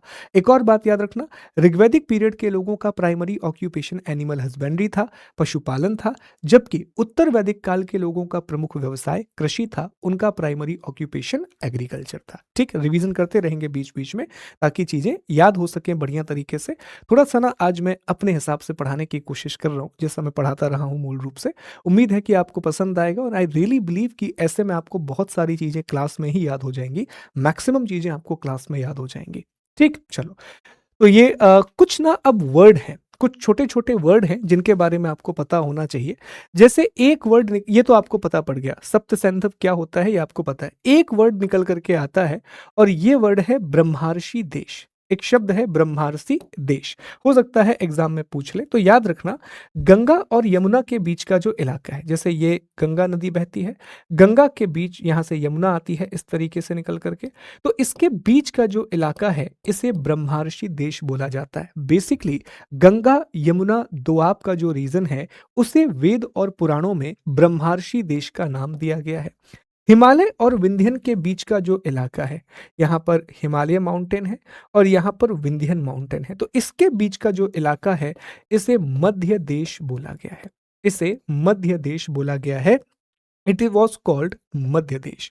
और वही सरस्वती और उसकी ट्रिब्यूटरी दृष्टवती, ये एक नदी है सरस्वती, उसकी एक ट्रिब्यूटरी थी दृष्टवती। इनके बीच के रीजन को ब्रह्मावर्त कहा जाता था। इनके बीच के रीजन को ब्रह्मावर्त कहा जाता था। तो ये तीनों पॉइंट याद रखिएगा। जो ब्रह्मार्षि देश है वो कहा जाता था गंगा और यमुना के बीच की भूमि को। जो ब्रह्मावर्त है वो सरस्वती और दृष्टवती के बीच की जो जमीन है। और मध्य देश कहा जाता था हिमालय और विंध्य के बीच के रीजन को। ठीक है, लेटर वैदिक के जो लोग थे उत्तर वैदिक काल में, वहां पे नर्मदा और गंडक का भी उल्लेख मिलने लगा। नर्मदा को रेवा कहा जाता था, गंडक को सदा नीरा कहा जाता था। जैसा हमने बताया कि सिंधु सबसे ज्यादा उल्लेख की जाने वाली नदी है। अगर ऋग्वैदिक पीरियड में सबसे ज्यादा मेंशन किसी रिवर का हुआ है दैट इज इंडस। लेकिन सबसे पवित्र जो नदी मानी गई है, सबसे सेक्रेड जो रिवर मानी गई है, वो है सरस्वती। सरस्वती को नदी तमा कहा गया। और यह भी हमने आपको बताया कि ऋग्वैदिक पीरियड में यमुना का 3 बार मेंशन हुआ है और गंगा का 1 बार मेंशन हुआ है। ऋग्वेद में गंगा का सिर्फ 1 बार मेंशन है और यमुना को 3 बार मेंशन किया गया है, जो क्लियरली ये इंडिकेट करता है कि ये सिविलाइजेशन सप्त सैंधव वाले रीजन में थी। ये सभ्यता सप्त सिंधु वाले क्षेत्र में थी उस समय पर। ठीक है, चलो अब देखो ये वही नदियां हैं जिनके बारे में हमने अभी पढ़ा। एक बार और मैप में देख लो ताकि चीजें याद हो जाए, क्योंकि रिवर्स के नाम पूछे जाते हैं, नदियों के पुराने नाम बहुत ज्यादा पूछे जाते हैं। अब ध्यान से अगर आप देखें तो हिमालय के लिए हिमवंत शब्द का प्रयोग किया गया है और हिमालय की एक चोटी को मूजवंत कहा गया है। हिमालय के लिए हिमवंत कहा गया है और उसके एक पीक को मूजवंत कहा गया है। अब यहाँ एक नदी है वितस्ता। तो वितस्ता मतलब कौन सी नदी हो गई सर? झेलम। यहाँ एक और नदी है अस्किनी। अस्किनी मतलब कौन सी नदी हो गई? चेनाब। यहाँ एक और नदी है परुष्णी। परुष्णी मतलब कौन सी नदी हो गई? रावी। यहाँ एक और नदी है विपाशा मतलब ब्यास। यहाँ एक और नदी है शतुद्री मतलब सतलज। विपाशा और शतुद्री के बीच में ही विश्वामित्र का संवाद हुआ था। ठीक है जी। यहाँ पे कुछ और नदियां हैं, जैसे ये सुवास्तु नदी है, तो सुवास्तु का अब नाम हो चुका है स्वात। ठीक है। यहाँ एक और नदी है कुभा। कुभा का नाम अब हो चुका है काबुल। कुभा का नाम अब हो चुका है काबुल। यहाँ एक और नदी है कुर्मू। कुर्मू का नाम अब हो गया है कुर्रम। कुर्मू का नाम क्या हो गया? कुर्रम। और जो गोमती, गोमती का नाम अब हो चुका है गोमल। गोमती का नाम अब हो चुका है गोमल। अब जब भी मैं गोमती नदी के बारे में सुनता हूँ, मैं इतनी ज़्यादा एक रील देख चुका हूँ, और स्पेशली गगन सर की रील में तो जरूर मैंने देखा है कि एक चेयरमैन साहब हैं एक संस्था के, उनके पीछे वो एक गाना लगा दिया जाता है, तो तुरंत मुझे वो याद आता है। वैसे गोमती के बारे में एक इंटरेस्टिंग बात और बताऊं, आज गोमती नदी एक गंगा की सहायक नदी है, एक ट्रिब्यूटरी है गंगा की, जो उत्तर प्रदेश में एक फुलहर झील वाला इलाका है, फुलहर लेक वाला इलाका है, फुहर लेक वाला इलाका, वहां से ओरिजिनेट होती है। लेकिन ये वो वाली गोमती नहीं है, ये जो गोमती है ये गोमल वाली गोमती है। तो ये पुरानी नदियों के नाम है, बस याद रखिएगा। तो हो सकता है यहाँ से भी एक आध सवाल आ जाए। ऑब्वियसली पुराने नामों से प्रश्न आता ही रहा है, जो पुराने समय के नदियों के नाम रहे हैं वहां से क्वेश्चन आते रहे हैं। तो ये हमने ज्योग्राफी भी डिस्कस कर ली, हमने एक प्रकार से नदियों के नाम भी डिस्कस कर लिए, इन सभी बातों को हमने पढ़ लिया। अच्छा, यहाँ भी ना हमने कुछ रिवर्स के नाम दे दिए हैं अलग से, अगर आपको पढ़ना हो, पूरी तरीके से पढ़ना है आपको, एक बार देख लीजिएगा, हो सकता है यहाँ से प्रश्न आ जाए। तो 1 मिनट के लिए हम यहाँ पर रुकते हैं, 5-10 सेकंड के लिए, और फिर हम आगे बढ़ते हैं, इसलिए कि ध्यान से आप इन्हें याद कर लें। बीच बीच में मैं आपसे पूछूंगा, एक बार ये पढ़ो, फिर तुरंत मैं आपसे सवाल करूंगा कि किस नदी का नाम क्या था, और फिर हम सबसे महत्वपूर्ण हिस्से पर आएंगे, दैट इज वैदिक साहित्य।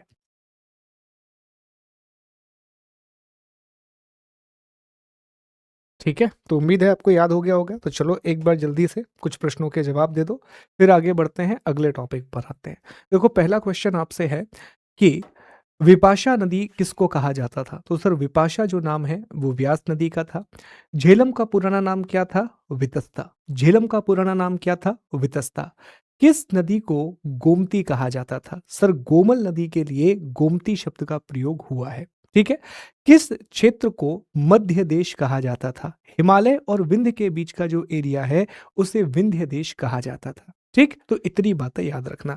अब हम आते हैं सबसे इम्पोर्टेंट टॉपिक पर। ये सबसे इम्पोर्टेंट टॉपिक है बिकॉज़ अगर आप एसएससी के प्रीवियस ईयर क्वेश्चंस को जाकर के देखेंगे, वैदिक सिविलाइजेशन से जो पूछे गए हैं, तो साहित्य से सबसे ज़्यादा सवाल पूछे गए हैं, लिटरेचर से सबसे ज़्यादा सवाल पूछे गए हैं। तो बहुत अच्छे तरीके से कवर करना है, बढ़िया तरीके से पढ़ना है, सारी बातों को समझते हुए और याद करते हुए, ठीक है? पहले ना कुछ बातों को बेसिक तरीके से समझते हैं, फिर हम आगे बढ़ेंगे, अगले हिस्से पर आएँगे। देखो, ये जो वर्ड होता है ना, जो हम शब्द का इस्तेमाल करते हैं, तो हम एक वर्ड यूज़ कर रहे हैं और वर्ड है वैदिक साहित्य। हम शब्द का उपयोग कर रहे हैं वैदिक साहित्य अर्थात वैदिक लिटरेचर। अब वैदिक लिटरेचर या वैदिक साहित्य जो है, इसमें 4 चीज़ें आती हैं। ये ध्यान रखना, वेदों में या वैदिक साहित्य में 4 चीज़ें आती हैं। सबसे पहला हिस्सा कहलाता है संहिता। इंग्लिश में भी इसको यही बोलते हैं, इसको वेद बोलते हैं।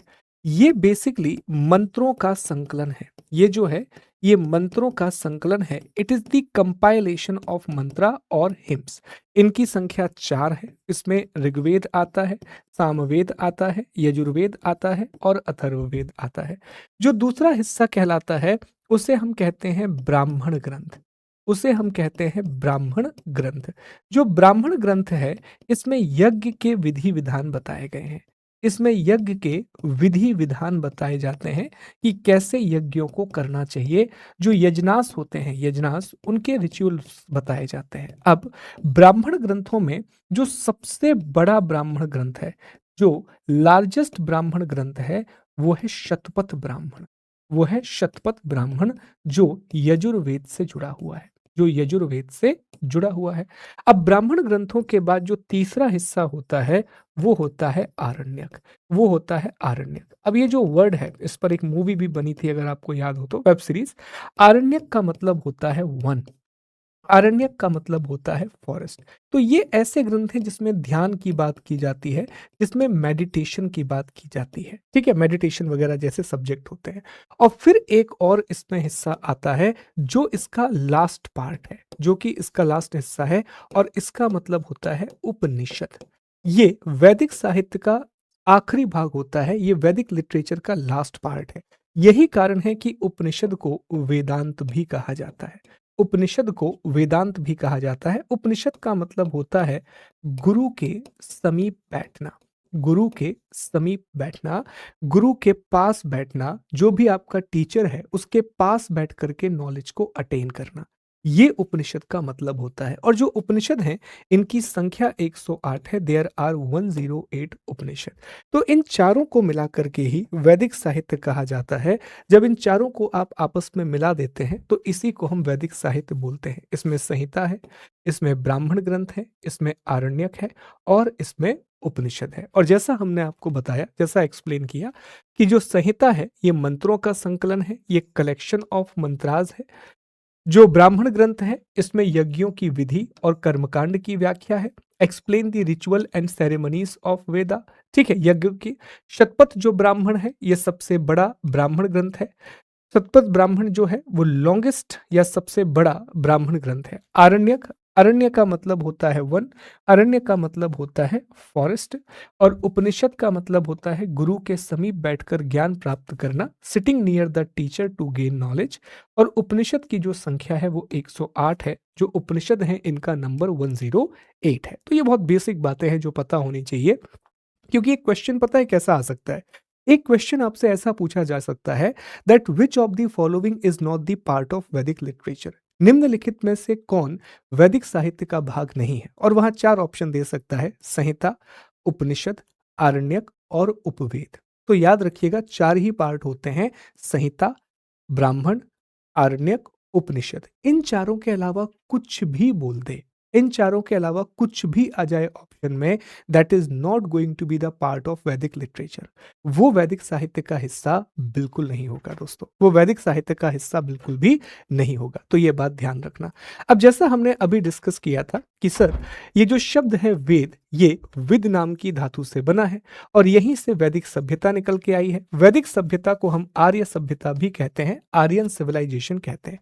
अब वेदों के बारे में कुछ बेसिक बातें समझने का प्रयास कीजिएगा। वेदों के बारे में कुछ इंपॉर्टेंट बातें समझना। देखो, वेद जो है, ये भारत के प्राचीनतम धर्म ग्रंथ हैं। ये इंडिया के ओल्डेस्ट रिलीजियस स्क्रिप्चर है। वेदों में भी 4 वेद हैं, ऋग्वेद, सामवेद, यजुर्वेद और अथर्ववेद। इन चारों वेदों में से ऋग्वेद सबसे पुराना वेद है और अथर्ववेद सबसे नया वेद है।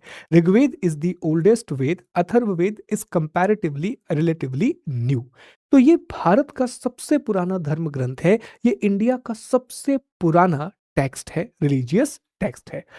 दूसरा, वेदों के बारे में इंटरेस्टिंग बात पता है क्या है? जो बहुत इंपॉर्टेंट है कि वेदों को 2 वर्ड से डिफाइन किया जाता है। एक वर्ड होता है वेद के लिए अपौरुषेय और दूसरा वर्ड होता है श्रुति। एक वर्ड होता है अपौरुषेय और दूसरा वर्ड होता है श्रुति। वेदों के बारे में यह कहा गया कि वेदों को इंसानों ने नहीं लिखा है। Vedas are not written by the human. तो सर कैसे आए वेद? वेदों के बारे में कंसेप्ट यह है कि ऊपर देवता थे, देवता ज्ञान दे रहे थे और जो इंसान है वो इन्हें सुन रहे थे। इंटरेस्टिंगली, जिस समय पर वैदिक पीरियड था उस समय पर लैंग्वेज डेवलप हो चुकी थी लेकिन स्क्रिप्ट डेवलप नहीं हुई थी। भाषा का विकास हो चुका था लेकिन लिपि का विकास नहीं हुआ था। तो हम बोल तो सकते थे पर हम चीजों को लिख नहीं सकते थे। तो याद कैसे रखते? तो याद रखते थे वेदों को, पूरे के पूरे वेदों को याद रखा जाता था और एक जनरेशन से दूसरी जनरेशन, दूसरे से तीसरी जनरेशन, जब तक कि राइटिंग डेवलप नहीं हो गई तब तक लोग वेदों को याद रखते गए। इसलिए इसे श्रुति साहित्य कहा जाता है, जो कि सुन करके हमने याद किया है और इसे इंसानों ने नहीं लिखा। It is not written by the human, इसलिए वेदों को अपौरुषेय कहा जाता है। That is why Vedas are known as the apaurusheya. तो देखो, इसका संकलन किया गया है, इट वॉज कंपाइल, लिखा तो है नहीं, इसका संकलन किया है और संकलन किया है कृष्ण द्वैपायन वेदव्यास ने। इसको कंपाइल किया है कृष्ण द्वैपायन वेदव्यास ने। इनकी भाषा वैदिक संस्कृत है, अभी आपको बताया, लैंग्वेज इनकी वैदिक संस्कृत है। और जब इन्हें बाद में लिखा गया, बहुत बाद में लिखे गए वेद, वेद उस समय पर नहीं लिखे गए। कहने का मतलब यह है कि वैदिक टाइम पीरियड क्या है? वैदिक टाइम पीरियड है 1500 बीसी से लेकर के 600 बीसी। इस टाइम पीरियड में वेदों को नहीं लिखा गया बिकॉज स्क्रिप्ट की डिस्कवरी नहीं हुई थी। स्क्रिप्ट जब आगे आके हमने डिस्कवर कर ली तब हमने ब्राह्मी स्क्रिप्ट में, ब्राह्मी लिपि में वेदों को लिखा है। तो यहां से सवाल क्या बनेगा? पहला, वैदिक साहित्य में क्या क्या आता है? व्हाट कम्स अंडर दी वैदिक लिटरेचर? क्या जवाब दोगे? संहिता, ब्राह्मण ग्रंथ, उपनिषद और आरण्यक। दूसरा सवाल, वेदों की भाषा क्या है? What is the language of Veda? जवाब दोगे वैदिक संस्कृत। वेदों की लिपि क्या है? Brahmi. What is the script of Veda? Brahmi. अगला, वेदों का संकलन किसने किया? Who compiled Veda? जवाब दोगे महर्षि कृष्ण द्वैपायन वेदव्यास। वेदों को क्या कहा जाता है? वेदों को अपौरुषेय और श्रुति कहा जाता है। वेदों को निगम भी कहा जाता है क्योंकि वेदों में जो लिखा है वो शाश्वत है, वो इटरनल है, पर वो सब हमें नहीं पढ़ना है। ठीक है जी, चलिए आगे बढ़ते हैं, अगले हिस्से पर आते हैं। अब जो वेद हैं तो इनकी संख्या कितनी है जी? क्लियर आपको दिख रहा है कि सर वेदों की संख्या है 4। कौन कौन से वेद हैं? सर ऋग्वेद है, फिर सामवेद है, यजुर्वेद है और अथर्ववेद है। इसमें से ऋग्वेद, सामवेद और यजुर्वेद, इन तीनों को वेद त्रयी कहा जाता है। इन तीनों को वेद त्रयी कहा जाता है। तो ये जो 3 वेद हैं, ये जो 3 वेद हैं, ऋग्वेद, सामवेद और यजुर्वेद, इन्हें क्या कहा जाता है दोस्तों? तो इन्हें वेद त्रयी कहा जाता है। क्यों सर? ऐसा इसलिए कि ऋग्वेद, सामवेद और यजुर्वेद के जो सब्जेक्ट हैं ये परलौकिक ज्यादा हैं, ये सुपर नेचुरल वर्ल्ड के बारे में ज्यादा बात करते हैं। लेकिन जब आप अथर्ववेद को पढ़ते हैं तो अथर्ववेद में लौकिक दुनिया की ज्यादा बात की गई है, हमारी डे टू डे लाइफ या हमारे मटेरियलिस्टिक लाइफ की ज्यादा बात की गई है। उसमें जादू टोने की बात की गई है, तंत्र मंत्र की बात की गई है, उसमें चर्चा की गई है आयुर्वेद के बारे में भी, औषधियों के बारे में बात की गई है। तो इसलिए आयुर्वेद को वेद त्रयी में नहीं रखा जाता क्योंकि उसमें लौकिक विषय, आज हमारी डे टू डे लाइफ का ज्यादा जिक्र होता है। जबकि ऋग्वेद, सामवेद, यजुर्वेद, इन तीनों वेदों में परलौकिक दुनिया की ज्यादा बात है, सुपर नेचुरल वर्ल्ड के बारे में ज्यादा बात की गई है, तो ये वेद त्रयी कहलाते हैं। ऐसे ही एक शब्द आपने और सुना होगा, प्रस्थान त्रयी। याद रखिएगा, बहुत इंपॉर्टेंट है, एग्जाम में पूछा जा सकता है कि सर प्रस्थान त्रयी में क्या आता है। तो प्रस्थान त्रयी में तीन चीजें आती हैं। उपनिषद आता है, ब्रह्मा सूत्र आता है और भगवत गीता आती है। इसमें उपनिषद आता है जो कि श्रुति साहित्य है, भगवत गीता स्मृति, स्मृति मतलब इसे लिखा गया है, और ब्रह्मा सूत्र है जो कि न्याय, न्याय जिसमें तर्क की बात की गई हो, जिसमें डिसीजन मेकिंग की बात की गई हो। तो तीन चीजें आती हैं, कंफ्यूज मत होना। ये ब्रह्मा सूत्र है, ब्राह्मण ग्रंथ नहीं है। ये ब्रह्मा सूत्र है, ब्राह्मण ग्रंथ नहीं है। तो वेद त्रय में क्या क्या आएगा दोस्तों? वेद त्रय में ऋग्वेद, सामवेद और यजुर्वेद आएगा। और प्रस्थान त्रय में क्या क्या आएगा? तो प्रस्थान त्रय में प्यारे दोस्तों उपनिषद, ब्रह्मा सूत्र और भगवत गीता आएगा। उपनिषद, ब्रह्मा सूत्र और भगवत गीता आएगा। ये विशेष तौर पर ध्यान रखना, this is very very very important. ठीक, चलो आगे बढ़ते हैं, अगले हिस्से पर आते हैं। अब सबसे पहले वेद के बारे में हम पढ़ेंगे और पहला वेद है ऋग्वेद। अब जैसा यहाँ पर आपको दिख रहा है, जैसा यहाँ क्लियरली आपको दिख रहा है कि जो ऋग्वेद है ये सबसे पुराना वेद है और सबसे बड़ा वेद भी है। ऋग्वेद सबसे पुराना वेद है, चारों वेदों में सबसे पुराना वेद है ऋग्वेद। ठीक है, ऋग्वेद में कुल 10 मंडल हैं। इन 10 मंडलों को 85 अनुवाक में बांटा गया है। इन 85 अनुवाकों को सूक्त में बांटा गया है और सूक्त को ऋचाओं में बांटा गया है। एक बात मैं अभी क्लियर कर दूं, ये दो बातें तो फिक्स हैं कि देयर आर 10 मंडल्स इन दी ऋग्वेदा। ये भी फिक्स है देयर आर 1028 सूक्तास इन दी ऋग्वेदा, कि ऋग्वेद में 1028 सूक्त हैं। सूक्त मतलब मंत्रों का एक पूरा का पूरा गुच्छा, अ सेट ऑफ मंत्रास। ठीक है, ये जो डेटा है 10,552 ऋचाएं, 10,552 वर्सेस, ये बदलता रहता है। कुछ किताबों में इसे कहा गया है 10,560 कर देते हैं, कुछ किताबों में 10,448 कर देते हैं, कुछ में 548 कर देते हैं। इसलिए आप देखना, मंडल से क्वेश्चन पूछा गया है कि कितने मंडल हैं, 10 हैं। सूक्त से क्वेश्चन पूछा गया है कितने सूक्त हैं, 1028 हैं। अनुवाक से क्वेश्चन पूछा गया है कितने अनुवाक हैं, 85 अनुवाक हैं। यहां से सवाल बहुत कम आता है, बहुत कम, अदरवाइज वो कॉन्ट्रोवर्शियल हो जाता है। ठीक, अब क्या होता है कि जितने भी वेद है ना, उन वेदों को जो पढ़ता है, जो भी उन वेदों का पाठ करता है, जितने भी वेद हैं, जो भी उन्हें रिसाइट करता है, जो भी उनका पाठ करता है, तो उसे ऋत्विज कहा जाता है, उसे ऋत्विज कहा जाता है। तो कितने ऋत्विज होते हैं? 4। ऐसा व्यक्ति जो कि ऋग्वेद को रिसाइट करता है उसे होत्र कहा जाता है। ऐसा व्यक्ति जो सामवेद को पढ़ता है उसे उगदाता बोलते हैं। ऐसा व्यक्ति जो यजुर्वेद को पढ़ता है उसे अध्वर्यु बोलते हैं। और ऐसा व्यक्ति जो अथर्ववेद को पढ़ता है उसे ब्रह्मा बोला जाता है। ठीक है, जो ऋग्वेद का पाठ करता है वो होत्री कहलाता है, जो सामवेद का पाठ करता है वो उगदाता कहलाता है, यजुर्वेद का जो पाठ करता है वो अध्वर्यु कहलाता है, और अथर्ववेद का जो पाठ करता है उसे हम ब्रह्मा के नाम से जानते हैं। याद रखना, ये बहुत ज्यादा इंपॉर्टेंट है। मैच द कॉलम में ऐसे सवाल पूछे जा सकते हैं या वन लाइनर के रूप में भी पूछे जा सकते हैं। इन्हीं को हम ऋत्विज के नाम से जानते हैं। अब देखिए कुछ और बातें समझे कि ऋग्वेद की जो तुलना है, ऋग्वेद का जो कंपैरिजन है, ये पारसी ग्रंथ ईरान का जैंद अवेस्ता से की जाती है। एक पर्शियन जैंद अवेस्ता का टेक्स्ट है जिसमें जोरोस्ट्रियनिज्म के बारे में बताया गया है, उससे इसकी तुलना की जाती है। जैंद अवेस्ता और इसमें समानता पाई गई है, जैंद अवेस्ता और ऋग्वेद में सिमिलैरिटी पाई गई है। अभी हम एक इंस्क्रिप्शन के बारे में पढ़ेंगे कल की क्लास में, बोगाज कोई इंस्क्रिप्शन। उसमें बहुत सारे ऐसे देवता हैं जिनका जिक्र भारत में होता है, वो बोगाज कोई इंक्रिप्शन में मिले हैं जो एशिया माइनर टर्की वाले इलाके में आता है। That we will discuss tomorrow. जो सबसे पुराना मंडल है, कितने मंडल हैं? 10। इन 10 मंडलों में से जो सबसे पुराना मंडल है वो है 2 से लेकर के 7। 2 से लेकर के 7 जो हैं ये सबसे पुराने माने जाते हैं। वहीं जो ऋग्वेद का 10वां मंडल है इसे नया माना जाता है। 2 से लेकर के 7 ये सबसे पुराने माने जाते हैं और 10वें मंडल को सबसे नया माना जाता है।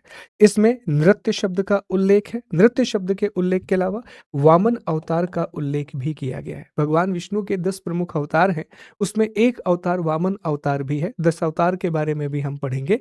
तो वामन अवतार का उल्लेख ऋग्वेद में किया गया है। जो वामन अवतार है उसके बारे में ऋग्वेद में बताया गया है दोस्तों। तो ये बेसिक बातें पता होनी चाहिए। आइए और कुछ देख लेते हैं। अब ऋग्वेद के प्रमुख मंडलों में क्या क्या दिया गया है यह भी देखिए। ऋग्वेद का जो तीसरा मंडल है इसमें गायत्री मंत्र दिया गया है जो देवी सावित्री को समर्पित है, ऋषि विश्वामित्र से संबंधित। और यह भी हमने आपको बताया था कि इसी तीसरे मंडल में नदी संवाद दिया गया है, रिवर डायलॉग दिया गया है, जहां पर विश्वामित्र बात कर रहे हैं व्यास और सतलज से, अर्थात विपाशा और शतुद्री से। तो प्रश्न पूछा जाता है कि गायत्री मंत्र ऋग्वेद के किस मंडल में दिया गया है? तो गायत्री मंत्र ऋग्वेद के तीसरे मंडल में दिया गया है, जिससे ऋषि विश्वामित्र जुड़े हुए हैं। जो गायत्री मंत्र है, it is mentioned in the third Mandal of Rigveda, जिससे विश्वामित्र ऋषि जुड़े हुए हैं। जो ऋग्वेद का सातवां मंडल है, इससे ऋषि वशिष्ठ जुड़े हुए हैं और इसमें दसराग युद्ध का वर्णन किया गया है, बैटल ऑफ 10 किंग्स की बात की गई है। मामला कुछ ऐसा हुआ कि परुष्णी नदी के किनारे 10 अलग अलग 11 ट्राइब्स के बीच में युद्ध हो रहा था। जैसे मान लो ये रावी नदी है, रावी को उस समय परुष्णी बोला जाता था। तो एक तरफ इसमें था भरत कबीला, एक तरफ इसमें था भरत कबीला, और यहाँ पर थे 10 अन्य कबीले, 10 अन्य कबीले। ठीक है, यहाँ पर एक था भरत ट्राइब या भरत क्लैन, और यहाँ पर थे 10 अदर ट्राइब, जिसमें यदु का नाम आता है। ठीक है, जिसमें यदु का नाम बड़ा इंपॉर्टेंट है, तुर्वसा का नाम इंपॉर्टेंट है, ऐसे बहुत सारे अलग अलग नाम निकल करके आते हैं।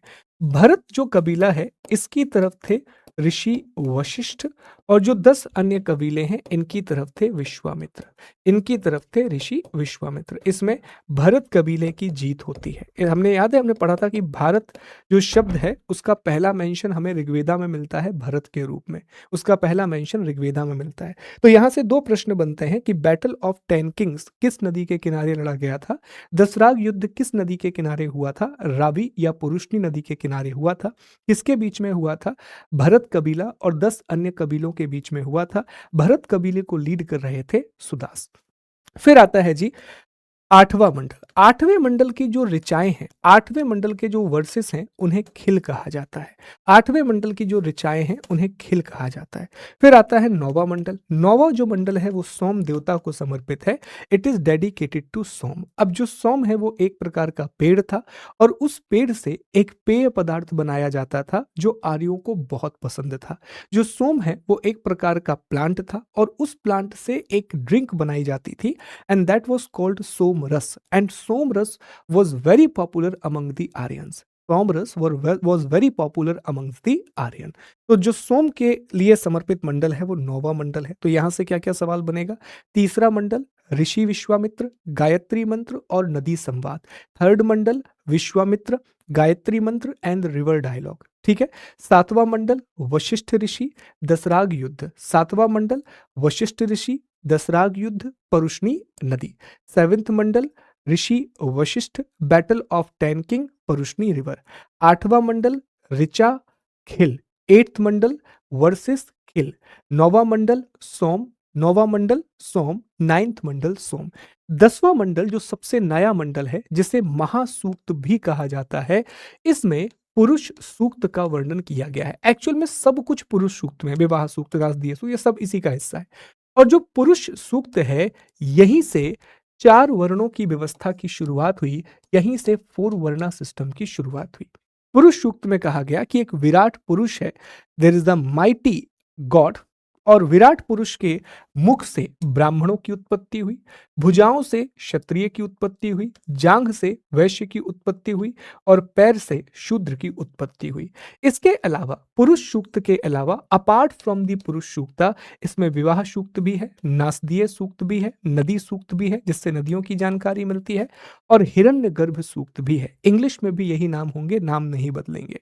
हिरण्यगर्भ जो सूक्त है, ये बहुत हद तक ना बिग बैंग थ्योरी की तरह है दोस्तों।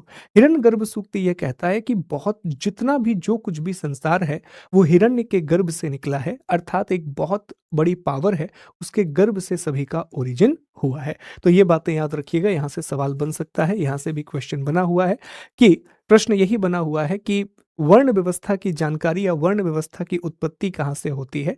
तो जो वर्णा सिस्टम का ओरिजिन है वो ऋग्वेद के 10वें मंडल से होती है, ऋग्वेद के 10th मंडल से होती है, और ऋग्वेद के 10वें मंडल में जो पुरुष सूक्त दिया गया है वहां से इसकी उत्पत्ति होती है। ऋग्वेद के 10th मंडल में जो पुरुष सूक्त है वहां से इसका ओरिजिन होता है। यह याद रखना कि ऋग्वेद के ब्राह्मण ग्रंथ ऐत्रेय और कौशितकी हैं। ऐत्रेय में राज्य अभिषेक की जानकारी दी गई है, कोरोनेशन की जानकारी दी गई है और राजा को धर्मस्य गोप्ता कहा गया है। किंग वॉज कॉल्ड धर्मस्य गोप्ता। कौशितकीय ब्राह्मण ग्रंथ है, इसमें कहा गया है कि जर जोरू और जमीन की वजह से लड़ाइयां होती हैं, गोल्ड विमेन और लैंड की वजह से ही लड़ाइयां होती हैं।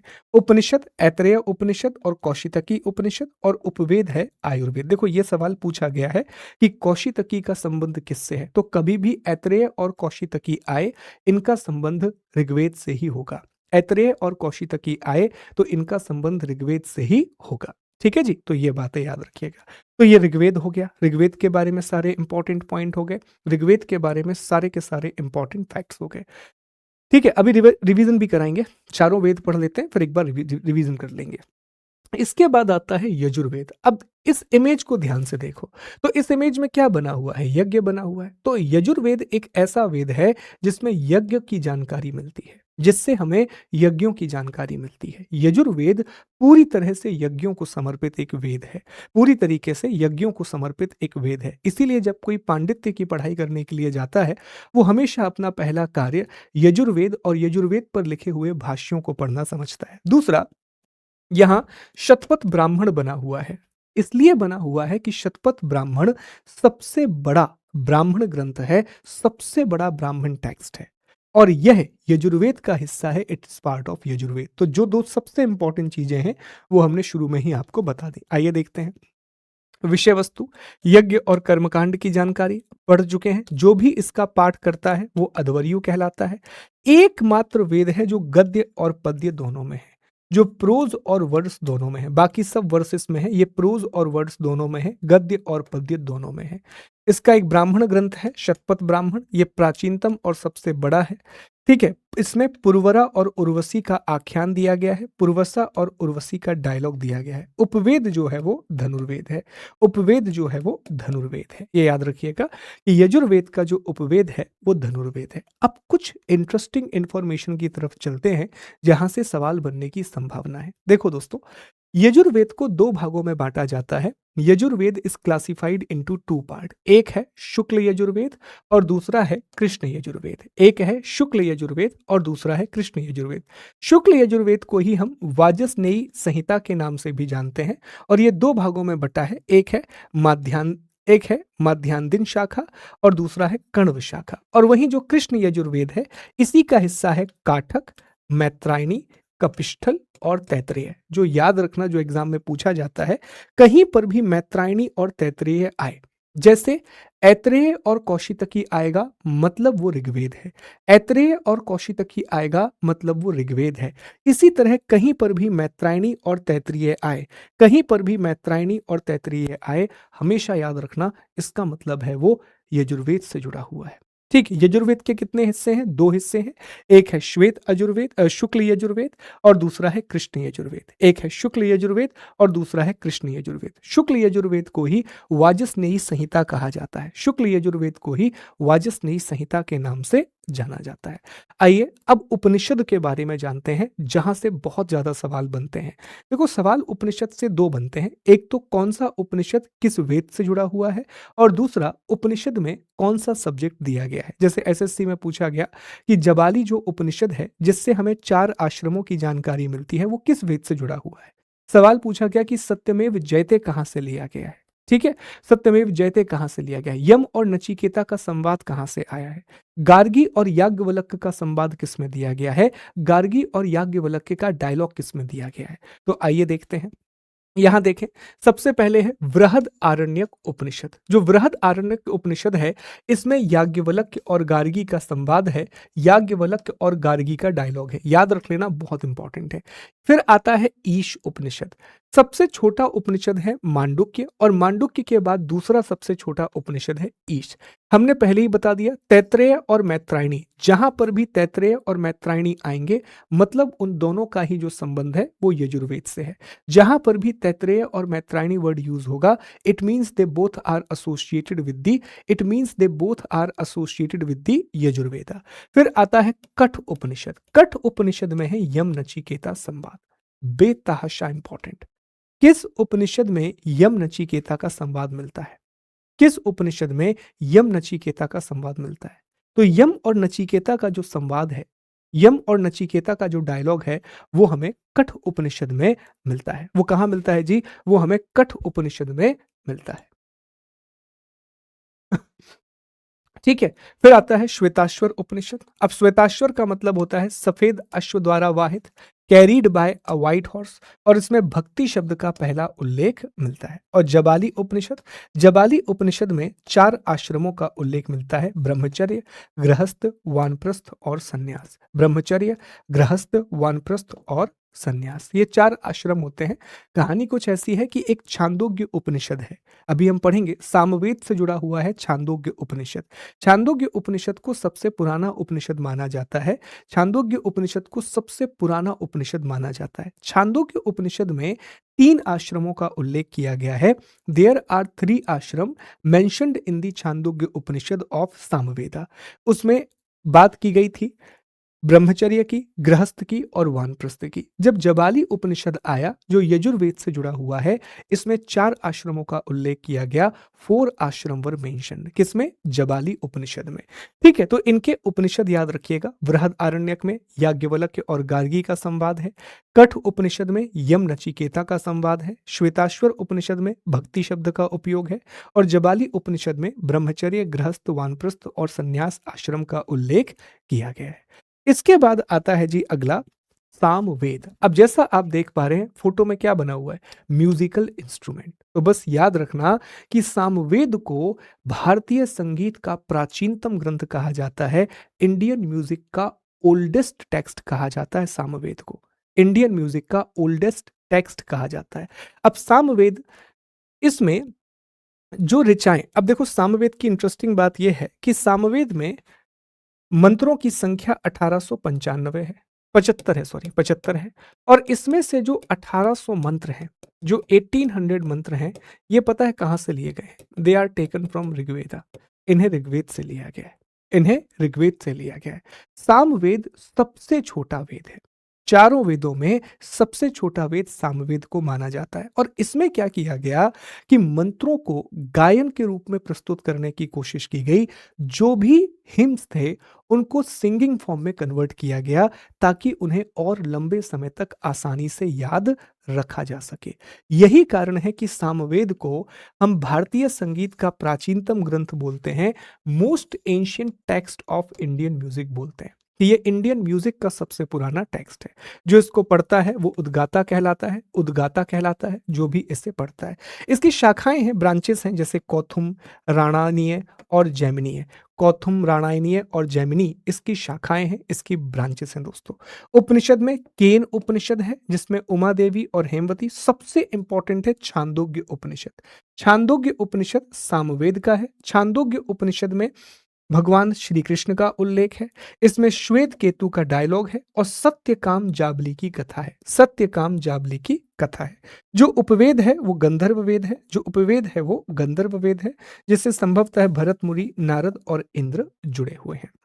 ठीक है, अभी एक ना कंपैरिजन टेबल भी है और सारी चीजें एक ही जगह पर आपको याद हो जाएंगी, तो परेशान नहीं होना है। इसके बाद जो अगला आता है नेक्स्ट, वो है अथर्ववेद। अगला कौन सा आता है जी?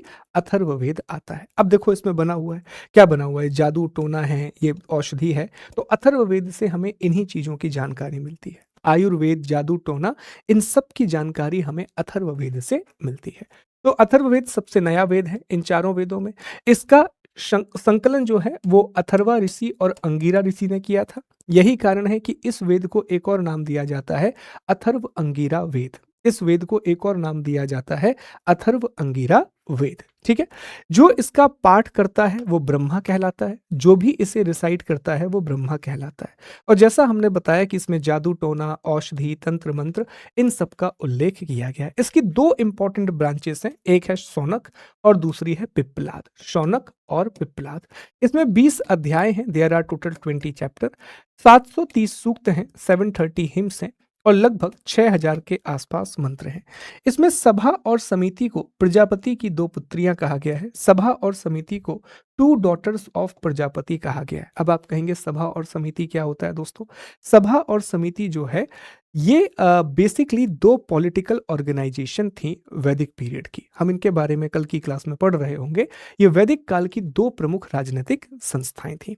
ठीक, मगध और अंग का उल्लेख है। सबसे इंपॉर्टेंट इसका जो सूक्त है वो है पृथ्वी सूक्त। तो ये सवाल पूछा जा चुका है एक बार, पृथ्वी सूक्त किसका है? तो पृथ्वी सूक्त जो है it is a part of Atharvaveda. इसका कोई आरण्यक नहीं है। चार वेदों में से ये एकमात्र ऐसा वेद है, चार वेदों में से ये एकमात्र ऐसा वेद है जिसका आरण्यक नहीं है। हर वेद के अपने ब्राह्मण ग्रंथ हैं, अपने आरण्यक हैं, अपने उपनिषद हैं, लेकिन इसका कोई आरण्यक नहीं है। उपनिषद है, उपनिषद के बारे में हम पढ़ेंगे कि ब्राह्मण ग्रंथ भी है। इसका एक ब्राह्मण ग्रंथ है गोपथ ब्राह्मण। ये प्रश्न पूछा जाता है, गोपथ ब्राह्मण किससे जुड़ा है? अथर्ववेद से जुड़ा है। उपनिषद में मुंडक उपनिषद, जिससे सत्यमेव जयते का वाक्य लिया गया है, और मुंडक उपनिषद में यज्ञों को टूटी फूटी नौका कहा गया है। Yajna are like broken boat. Mandukya Upanishad ये सबसे छोटा उपनिषद है। प्रश्न उपनिषद, तो प्रश्न उपनिषद, मुंडक उपनिषद और मांडुक्य उपनिषद ये तीनों ही अथर्ववेद से जुड़े हैं। ये तीनों ही अथर्ववेद से जुड़े हैं। और दोस्तों याद रखना, इसका जो उपवेद है वो है शिल्पवेद। इसका जो उपवेद है वो है शिल्पवेद। इसका उपवेद कौन सा है जी? तो इसका उपवेद है शिल्पवेद। ये भी याद रखना, बड़ा इंपॉर्टेंट है, बहुत ज्यादा इंपॉर्टेंट है कि इसका जो उपवेद है वो है शिल्पवेद। ये सारी बातें इंपॉर्टेंट होती हैं, ये सारे पॉइंट बहुत बहुत ज्यादा जरूरी होते हैं। ये हो गया पूरा का पूरा वेद, ये कंप्लीट हो गया। वैदिक लिटरेचर में वेदों के बारे में हमने बात कर ली। ये सारी कुछ इंफॉर्मेशन है, आप पढ़ लीजिएगा एक बार। जैसे मैत्रायणी संहिता में जुआ और शराब की भांति स्त्री को पुरुष का तीसरा मुख्य दोष बताया गया है। Women is third main fault of man like gambling and alcohol. बताता है कि किस हद तक महिलाओं के बारे में किस प्रकार की सोच थी, वो ये रिप्रेजेंट करता है। ठीक है, ये है सबसे इंपॉर्टेंट टेबल, जिसको मैं बोलता हूं मास्टर टेबल। ये सर इतना कुछ पढ़ लिया, अब अगर याद करना है ना तो सिर्फ ये टेबल पढ़ के चले जाओ, अपने आप सारी चीजें याद हो जाएंगी। आइए इस टेबल को एक बार देख लेते हैं और फिर अगले टॉपिक पर आएंगे। अब देखो, इसमें ऋग्वेद है तो ब्राह्मण ग्रंथ ऐत्रेय और कौशितकी, उपनिषद भी ऐत्रेय और कौशितकी, आरण्यक भी ऐत्रेय कौशितकी। ठीक है, सूक्त दिए हैं ऋग्वेद के और ऋचाएं दी हैं। जो पढ़ता है उसे होत्र बोलते हैं। उपवेद आयुर्वेद है। यजुर्वेद में शतपथ ब्राह्मण है। उपनिषद में बृहद आरण्यक। बृहद आरण्यक में क्या है?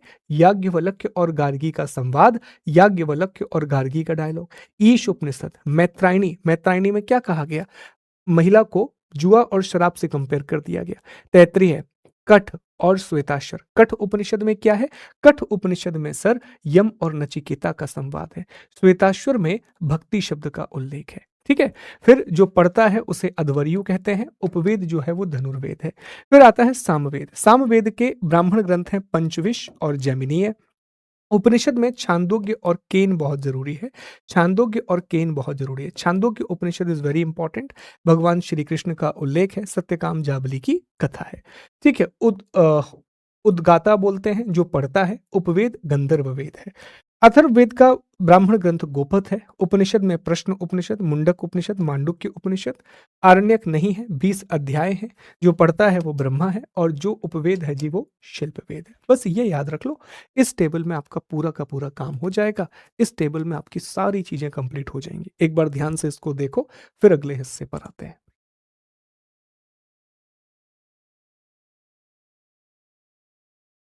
ठीक है जी, तो इसको ध्यान से एक बार देख लीजिए, ये इंपॉर्टेंट है। अगेन यहाँ से क्वेश्चंस बहुत ज़्यादा बनते हैं, तो अगर सिर्फ आप ये टेबल अच्छे से प्रिपेयर कर लोगे, अगर आप ये टेबल अच्छे से प्रिपेयर कर लोगे तो ये वाला लाइट सराउंड कर, अगर आप ये टेबल अच्छे से प्रिपेयर कर लोगे तो आपका काम बन जाएगा, and that will be good. ठीक है, चलिए ध्यान देते हैं, आगे बढ़ते हैं, अगले हिस्से पर आते हैं। और जो नेक्स्ट पार्ट है वो है वेदांग। अब वेदों को समझने के लिए हमें कुछ बातों की आवश्यकता होती है और इन्हीं को हम वेदांग बोलते हैं। जैसे एक किताब पढ़ने के लिए हमें बेसिक इन्फॉर्मेशन होनी चाहिए कि वर्ड क्या होती है, स्पेलिंग क्या होती है, ये सारी बेसिक इन्फॉर्मेशन हमें होनी चाहिए। ऐसे ही दोस्तों याद रखना, वेदों को पढ़ने के लिए हमें कुछ चीज़ों की ज़रूरत होती है और इन्हीं को हम वेदांग कहते हैं। वेदांगों की कुल संख्या 6 है और ये गद्य अर्थात प्रोज़ में लिखे गए हैं। गद्य अर्थात प्रोज़ में लिखे गए हैं। एक होता है जी, सबसे पहला वेदांग है शिक्षा। सबसे पहला है शिक्षा और शिक्षा में स्वरों के शुद्ध उच्चारण को सिखाया जाता है। शिक्षा और शिक्षा में फ़ोनेटिक्स की बात की जाती है और प्रोनंसिएशन की बात की जाती है।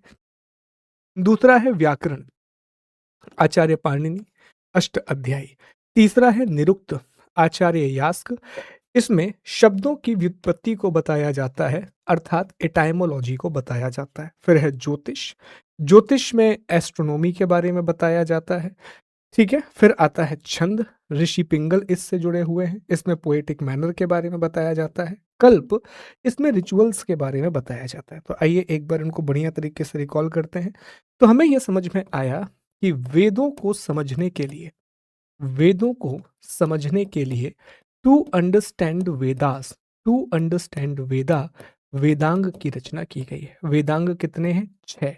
वेदांग कितने हैं? 6। सबसे पहला एक वेदांग आता है शिक्षा। इंग्लिश में भी यही रहेगा, चेंज मत करना। और इसमें हम प्रोनंसिएशन की बात करते हैं, अर्थात इसमें हम उच्चारण की बात करते हैं। ठीक है, ऐसे ही एक आता है निरुक्त। इससे यास्क ऋषि जुड़े हुए हैं। इससे यास्क ऋषि जुड़े हुए हैं और इसमें निरुक्त में हम बात करते हैं शब्द की उत्पत्ति की, एटाइमोलॉजी। शब्द उत्पत्ति की बात करते हैं, अर्थात एटाइमोलॉजी की बात करते हैं। फिर एक और कौन सा हो गया दोस्तों? व्याकरण। एक और कौन सा हो गया? व्याकरण। इससे आचार्य पाणिनि जुड़े हुए हैं। इससे आचार्य पाणिनि जुड़े हुए हैं। अब व्याकरण के अलावा और कौन सा है दोस्तों? तो व्याकरण के अलावा अगला है छंद और छंद से महर्षि पिंगल जुड़े हुए हैं। ठीक है, छंद से महर्षि पिंगल जुड़े हुए हैं। एक और कौन सा है? कल्प। याद रखना, कल्प। इसमें विधि विधान दिए गए हैं, इसमें रिचुअल्स दिए गए हैं और इसके अलग अलग हिस्से होते हैं जिसके बारे में हम पढ़ेंगे। इसके अलग अलग हिस्से होते हैं जिसके बारे में हम अभी बात करेंगे, जिसके बारे में हम अभी डिस्कस करेंगे। तो ये अलग अलग होते हैं जी, ये अलग अलग हिस्से हैं। और एक और रह गया इसमें ज्योतिष, एक और इसमें रह गया ज्योतिष। तो ये वेदांग है। बस इनकी संख्या याद रखना, इनके नामों को याद रखना और किस में क्या दिया गया है ये याद रखना। इतने में हमारा काम बन जाएगा। वेदांग क्यों जरूरी है? वेदों को समझने के लिए वेदांग जरूरी है। वेदों को अंडरस्टैंड करने के लिए हमें वेदांग की जरूरत पड़ती है। अब वेदांग के अलावा जो अगला टॉपिक है हमारा, वो है पुराण। देखिए पुराण, यहां से अब हम उस हिस्से में आ चुके हैं, हम वैदिक साहित्य से बाहर आ चुके हैं। वैदिक साहित्य में तो 4 ही चीजें हैं, संहिता, आरण्यक, उपनिषद। संहिता, आरण्यक, उपनिषद, ब्राह्मण ग्रंथ, ये वैदिक साहित्य में है। अब पुराण, उपवेद, ये सारी चीजें इसके बाहर हैं। तो पुराणों के बारे में याद रखना दोस्तों, ये ऐतिहासिक कथाओं का क्रमबद्ध विवरण है। इसके रचयिता लोमहर्ष और इनके पुत्र उग्रश्रवा को माना जाता है। पुराणों की संख्या 18 है। ये पूछा जाता है, पुराणों की संख्या 18 है। पुराणों की संख्या कितनी है जी? 18 है। मत्स्य पुराण सबसे पुराना और प्रामाणिक प्रमाण है। मोस्ट एंशिएंट एंड ऑथेंटिक पुराण मत्स्य पुराण को माना जाता है। विष्णु पुराण में मौर्य वंश, मत्स्य पुराण में आंध्र सातवाहन, वायु पुराण गुप्त वंश, अग्नि पुराण में राजतंत्र और कृषि की जानकारी दी गई है। जो लोग प्रीवियस ईयर क्वेश्चन लगाते हैं वो जानते हैं कि यहाँ से सवाल बनता है कि विष्णु पुराण में मौर्य वंश, मत्स्य पुराण में आंध्र सातवाहन, वायु पुराण में गुप्त वंश और अग्नि पुराण में राजतंत्र और कृषि की जानकारी दी गई है। याद रखिएगा, this is very very important, ये बहुत ज्यादा जरूरी है। ठीक है जी, और ये सरल संस्कृत भाषा में लिखे गए। इसके बाद आता है सूत्र साहित्य, सूत्र लिटरेचर, सार गर्भित वाक्यों का एक संग्रह जो विभिन्न विषयों ज्ञान को, बेसिकली कल्प सूत्र की बात हो रही है। कल्प सूत्र में हमने अभी क्या पढ़ा था कि सर कल्प सूत्र जो है वो वेदांग का ही एक हिस्सा है और कल्प सूत्र में नियम दिए होते हैं, अलग अलग प्रकार के रूल्स होते हैं। तो कल्प सूत्र को 3 भागों में बांटा गया है, श्रौत सूत्र, ग्रह सूत्र और धर्म सूत्र। श्रौत सूत्र, ग्रह सूत्र और धर्म सूत्र। श्रौत सूत्र में बड़े यज्ञ के नियम दिए गए हैं और इसी का एक हिस्सा है सुलभ सूत्र। ये याद रखना बहुत जरूरी है। सुलभ सूत्र जो है ये भारतीय गणित का पहला ग्रंथ है। इंडियन मैथमेटिक्स की जो पहली बुक है वो सुलभ सूत्र है। क्यों? क्योंकि सुलभ सूत्र में बताया गया था कि किस तरीके से वेदिकाओं का निर्माण होता है, जो यज्ञ की वेदी बनती है वो कैसे बनती है, और यज्ञ की वेदियां अगर बनेंगी तो उसमें त्रिकोणमिति का उपयोग करना पड़ेगा, उसमें ट्रिग्नोमेट्री का यूज करना पड़ेगा। इस प्रकार से अगर कभी भी ये सवाल बने कि भारतीय गणित की प्राचीनतम पुस्तक कौन सी मानी जाती है, तो इंडियन मैथमेटिक्स का ओल्डेस्ट बुक माना जाता है सुलभ सूत्र को। अब ग्रह सूत्र, तो ग्रह सूत्र में 16 संस्कारों का उल्लेख है। धर्म सूत्र में ही विष्णु धर्म सूत्र और सारी चीजें आती हैं। विष्णु धर्म सूत्र और सारी चीजें निकल करके आती हैं। ये देखिए हमने यहाँ लिखा भी है, सुलभ सूत्र भारतीय गणित का प्राचीनतम ग्रंथ है। पाइथागोरस प्रमेय का भी इसमें उल्लेख किया गया। ठीक। फिर आते हैं स्मृति। स्मृति मतलब विधि विधान से संबंधित ग्रंथ है। Law and order, social order कैसा होना चाहिए उससे। सबसे पुरानी स्मृति है मनुस्मृति। इसमें 12 अध्याय हैं और ये शुंग काल से जुड़ी हुई है। मनुस्मृति, इसमें 12 अध्याय हैं और ये शुंग काल से जुड़ी हुई है। और इसके जो भाष्यकार हैं वो मेधातिथि हैं। कॉमेंट्रेटर मेधातिथि हैं। भाष्यकार का मतलब होता है कि जैसे कोई एक किताब आती है और उस किताब पर जब हम कोई नोट लिखते हैं तो उसी को हम उस पर भाष्य लिखना बोलते हैं दोस्तों, उसी को हम भाष्य बोलते हैं। याज्ञवल्क्य स्मृति ये पोस्ट मौर्यन पीरियड से जुड़ी है और आचार्य विज्ञानेश्वर ने मीताक्षरा लिखी है जो कि याज्ञवल्क्य स्मृति के भाष्यकार हैं। मतलब ये हुआ कि जैसे मान लीजिए कि एक किताब है, कोई भी एक किताब ले लेते हैं एनसीईआरटी। अब एनसीईआरटी पर मैंने कुछ लिखा तो वो उस पर भाष्य कहलाएगा, वो कमेंट्री कहलाएगी। तो मनुस्मृति है, तो मनुस्मृति पर भाष्य किसने लिखा पहली बार? मेधातिथि ने। उसी प्रकार से याज्ञवल्क्य स्मृति पर भाष्य लिखा आचार्य विज्ञानेश्वर ने। जाकर के देखिए, ये पूछा गया है मीताक्षरा किसकी रचना है, तो Mitakshara is written by Acharya Vijnaneshwara. Mitakshara written by Acharya Vijnaneshwara. और मीताक्षरा है क्या? याज्ञवल्क्य स्मृति पर भाष्य है। नारद स्मृति किससे जुड़ी हुई है? गुप्त काल से। यह प्रश्न पूछा गया है। नारद स्मृति का संबंध किस काल से है? गुप्त काल से है। देवल स्मृति पूर्व मध्य काल से जुड़ी है और इसमें हिंदू धर्म में दोबारा शामिल होने के लिए क्या प्रक्रिया होनी चाहिए वो बताई गई है। अगर दोबारा से हिंदू धर्म में री एंटर करना है तो उसके लिए क्या प्रोसेस है ये बताया गया है। आखिरी में आते हैं महाकाव्य, इंडियन एपिक, या आखिरी टॉपिक है हमारा आज का।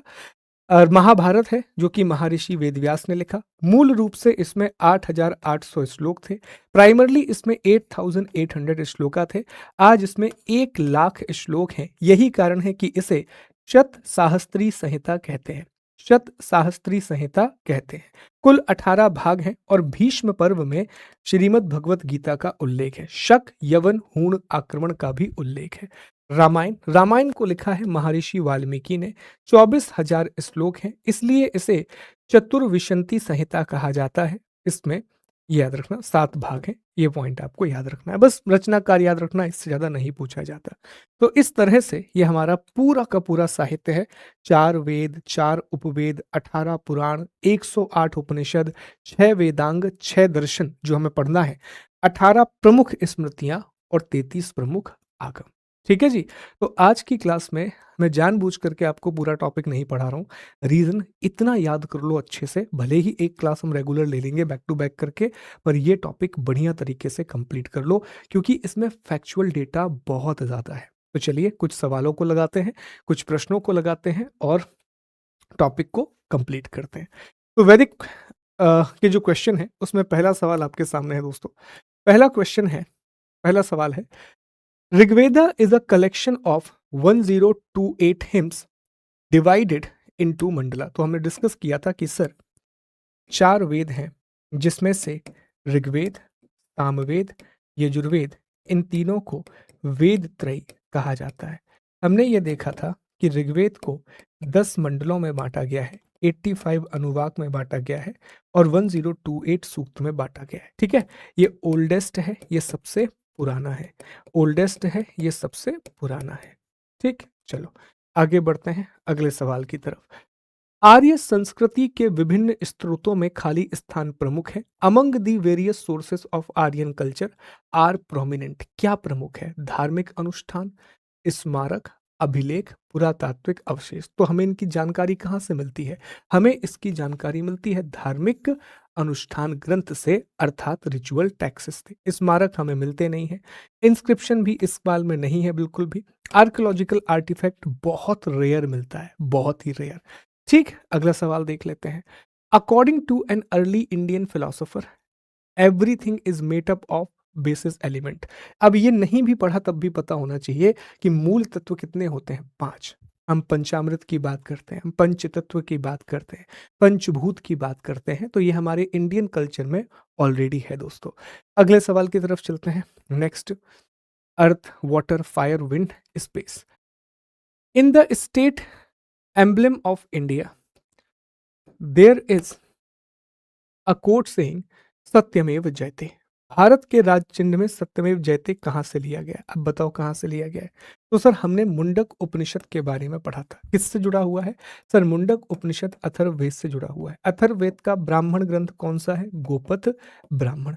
मुंडक के अलावा मांडुक्य है और प्रश्न उपनिषद भी जुड़ा हुआ है। कठ उपनिषद नहीं है सर, कठ उपनिषद में तो यम और नचिकेता का संवाद है। ठीक है, यम और नचिकेता का संवाद है। तो जवाब हो जाएगा ए, मुंडक उपनिषद। आगे बढ़ते हैं। वेदांग प्राचीन काल में उत्पन्न हिंदू सहायक शास्त्र है जो वेदों के अध्ययन से संबंधित होते हैं। इनकी संख्या कितनी है?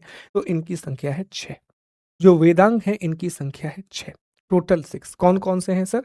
एक है शिक्षा जिसमें प्रोनाउंसिएशन की बात होती है, व्याकरण जिसमें ग्रामर की बात होती है, निरुक्त जिसमें एटाइमोलॉजी की बात होती है, ज्योतिष जिसमें एस्ट्रोनॉमी की बात होती है, फिर छंद जिसमें पोएट्री की बात होती है, कल्प जिसमें रूल्स की बात होती है। कल्प को भी 3 पार्ट में बांटा है, श्रोत सूत्र, ग्रह सूत्र और धर्म सूत्र। श्रोत सूत्र का ही एक हिस्सा है कल्प सूत्र, सॉरी, इसका हिस्सा है सुलभ सूत्र जो कि गणित की पहली किताब है, इंडियन मैथमेटिक्स की पहली बुक है। ठीक है जी, चलो आगे बढ़ते हैं। अगला देख लेते हैं। In the Rigveda there is an hymn in the form of a dialogue between sage Vishwamitra and 2 river that were worshipped as goddess. Which are these river? Rigveda में एक सूक्त है जो ऋषि विश्वामित्र और 2 नदियों के बीच संवाद के रूप में है। वे नदियां कौन सी हैं? अलकनंदा, भागीरथी, रावी, चेनाब। अब हमने बताया था आपको, याद करो कि सर तीसरा मंडल है और इस तीसरे मंडल में 2 लोगों के बीच 3 लोगों के बीच संवाद हो रहा है। एक तरफ विपाशा, एक तरफ शतुद्री और एक तरफ विश्वामित्र। तो विपाशा व्यास का नाम है, शतुद्री सतलज का नाम है, तो आंसर होगा डी। ठीक है। वेद, शॉर्टेस्ट अमंग दी 4 वेद। सबसे छोटा वेद कौन सा है? सामवेद। सामवेद इसलिए जरूरी है क्योंकि ये भारतीय संगीत क्योंकि ये भारतीय संगीत का प्रथम ग्रंथ है। भारतीय संगीत का प्रथम ग्रंथ है। 4 ऋत्विज भी याद कर लेते हैं। ऋग्वेद को जो पढ़ता है वो होत्री कहलाता है, यजुर्वेद को जो पढ़ता है वो अध्वर्यु, सामवेद को उद्गाता उद्गाता और अथर्ववेद को जो पढ़ता है वो ब्रह्मा कहलाता है। ठीक है, ये बेसिक पॉइंट है जो आपको पता होना चाहिए। आगे बढ़ते हैं। A persons Vedic approach and his relationship with the society are determined by the 4 goals of life. Which of the following is not among these goal? किसी व्यक्ति का दृष्टिकोण और समाज के साथ उसका जीवन 4 पुरुषार्थ के द्वारा होता है। पुरुषार्थ हमने पढ़े नहीं है अभी, लेकिन उसमें सिद्धि शामिल नहीं होता। उसमें अर्थ होता है, काम होता है, मोक्ष होता है और धर्म होता है। ये पुरुषार्थ होते हैं। हमने आश्रम पढ़े हैं, पुरुषार्थ अभी नहीं पढ़े हैं, तो हम पढ़ेंगे आगे जा करके। चलिए, धर्म, अर्थ, काम और मोक्ष। धर्म, अर्थ, काम और मोक्ष। Which of the following is not associated with the iron age in India? अभी अलग सवाल है। धातु को गलाना, चित्रित धूसर मृदभांड, ये है। लेकिन मेहरौली लौह स्तंभ बहुत बाद में बना था। ये जो मेहरौली आयरन पिलर है ये बहुत बाद में बना था। ठीक है, एसएससी एमटीएस 2024 का सवाल है। वैदिक आर्य सप्त सेंधव नामक क्षेत्र में रहते थे जिसका अर्थ 7 नदियों की भूमि है। इन नदियों में एक झेलम है, इसका पुराना नाम क्या था? कितना बड़ा क्वेश्चन दिया उन्होंने बना के। तो झेलम का पुराना नाम था वितस्ता। सर हमें सभी के पुराने नाम याद हैं। झेलम को वितस्ता कहा जाता था, चेनाब को अस्किनी कहा जाता था, रावी को परुष्णी कहा जाता था, व्यास को विपाशा कहा जाता था, सतलज को शतुद्री कहा जाता था, सरस्वती को नदीतमा, देवीतमा, मातेतमा कहा जाता था, गोमल को गोमती कहा जाता था, स्वात को सुवास्तु कहा जाता था, नर्मदा को रेवा कहा जाता था, गंडक को सदानीरा कहा जाता था। ये सारे नाम पता है सर, ठीक है। काबुल को कुबा कहा जाता था, कुर्रम को कुर्मू कहा जाता था, हिमालय को हिमवंत कहा जाता था, उसकी एक चोटी को मुजवंत कहा जाता था। दृष्टवती जो है वो सहायक नदी थी सरस्वती की। आज भी दृष्टवती और सरस्वती हरियाणा की इंपॉर्टेंट रिवर्स में से एक है। हालांकि सरस्वती अब उस रूप में नहीं मिलती।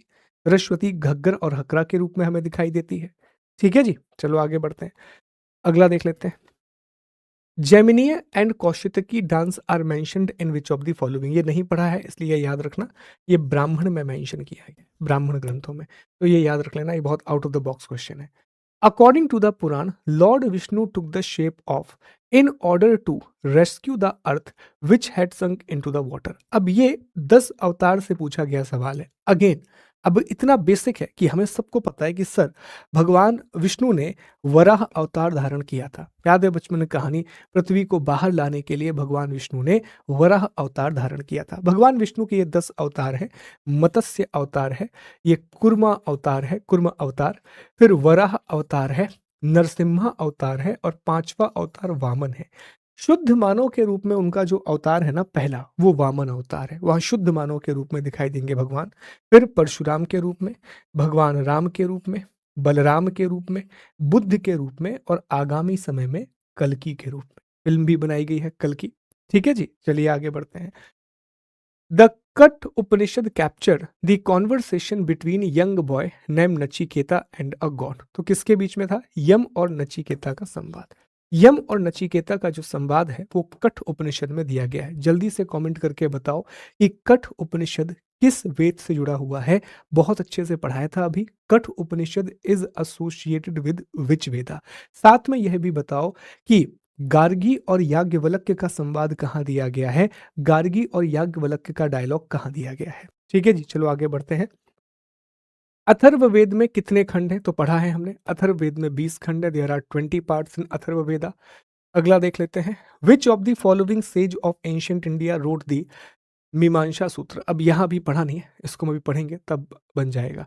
सिंधु घाटी सभ्यता किस प्रकार की अर्थव्यवस्था के अंतर्गत आती थी? तो सिंधु घाटी सभ्यता में बार्टर सिस्टम चलता था, वस्तु विनिमय प्रणाली चला करती थी। ऋग्वेद का कौन सा मंडल सोम को समर्पित है? तो ऋग्वेद का 9वां मंडल सोम को समर्पित है। एक बार रिकॉल कर लेते हैं। तीसरे मंडल में गायत्री मंत्र है। 7वें मंडल में बैटल ऑफ 10 किंग्स है। 8वें मंडल में जो ऋचा है उनको खिल बोलते हैं। 9वां जो मंडल है वो सोम को समर्पित है, सोम देवता को। 10वां जो मंडल है उसमें पुरुष सूक्त है, जिसमें वर्णा सिस्टम और मैरिज सिस्टम के बारे में भी बताया गया है। तो इसका सही जवाब होगा बी। ऋग्वेद के प्रत्येक मंडल को किस में विभाजित किया गया है? तो हम जानते हैं कि मंडल है, मंडल के बाद अनुवाक है, अनुवाक के बाद सूक्त है, सूक्त के बाद ऋचा है। तो इसका सही जवाब होगा सूक्त, क्योंकि वहां पर ऑप्शन नहीं था। अब ये 2025 का सवाल है। ठीक है जी, आगे देख लेते हैं। वेदांगों के संदर्भ में निम्नलिखित में से कौन सा शब्द अनुष्ठानों को दर्शाता है? अनुष्ठान, रिचुअल को कौन रिप्रेजेंट करता है? अभी बताया था आपको, याद करो कि सर शिक्षा जो है ये प्रोनाउंसिएशन को बताती है, व्याकरण ग्रामर को बताती है, ज्योतिष एस्ट्रोनॉमी को बताता है, निरुक्त जो है ये एटाइमोलॉजी को बताता है, छंद जो है ये पोएट्री को बताता है। बचा कौन? कल्प, कल्प रिचुअल्स को बताता है। तो जवाब होगा सी, कल्प। ठीक है जी, जवाब होगा कल्प। भारत नाम सबसे पहले किस भारतीय ग्रंथ में मिला? सर भारत का उल्लेख सबसे पहले ऋग्वेद में भरत कबीले के रूप में मिलता है, भरत ट्राइब के रूप में मिलता है। तो लगभग ये सारे महत्वपूर्ण सवाल लगाए। कल पहले तो हम रिवीजन करेंगे, रिवीजन करने के बाद अगली क्लास में पहले हम इन सभी चीजों को कंप्लीट कर रहे होंगे दोस्तों, और हम चर्चा करेंगे महाजनपद पीरियड की, और महाजनपद पीरियड के साथ साथ हम बात कर रहे होंगे मगध महाजनपद की। तो एक टॉपिक वो हम कंप्लीट कर लेंगे, सोसाइटी वगैरह, महाजनपद कवर कर लेंगे और मगध कवर कर लेंगे। ठीक है, तो मिलते हैं आप लोगों से, अपना ख्याल रखिए। हमारा चैनल है टेलीग्राम सिलेक्शन वे जीएस, उसको जरूर ज्वाइन करना। शॉर्ट नोट वहां पर अपलोड कर दिए जाते हैं, तो इसके भी शॉर्ट नोट आपको मिल जाएंगे। ख्याल रखेंगे अपना। जय हिंद, जय Bharat. God bless you all of you.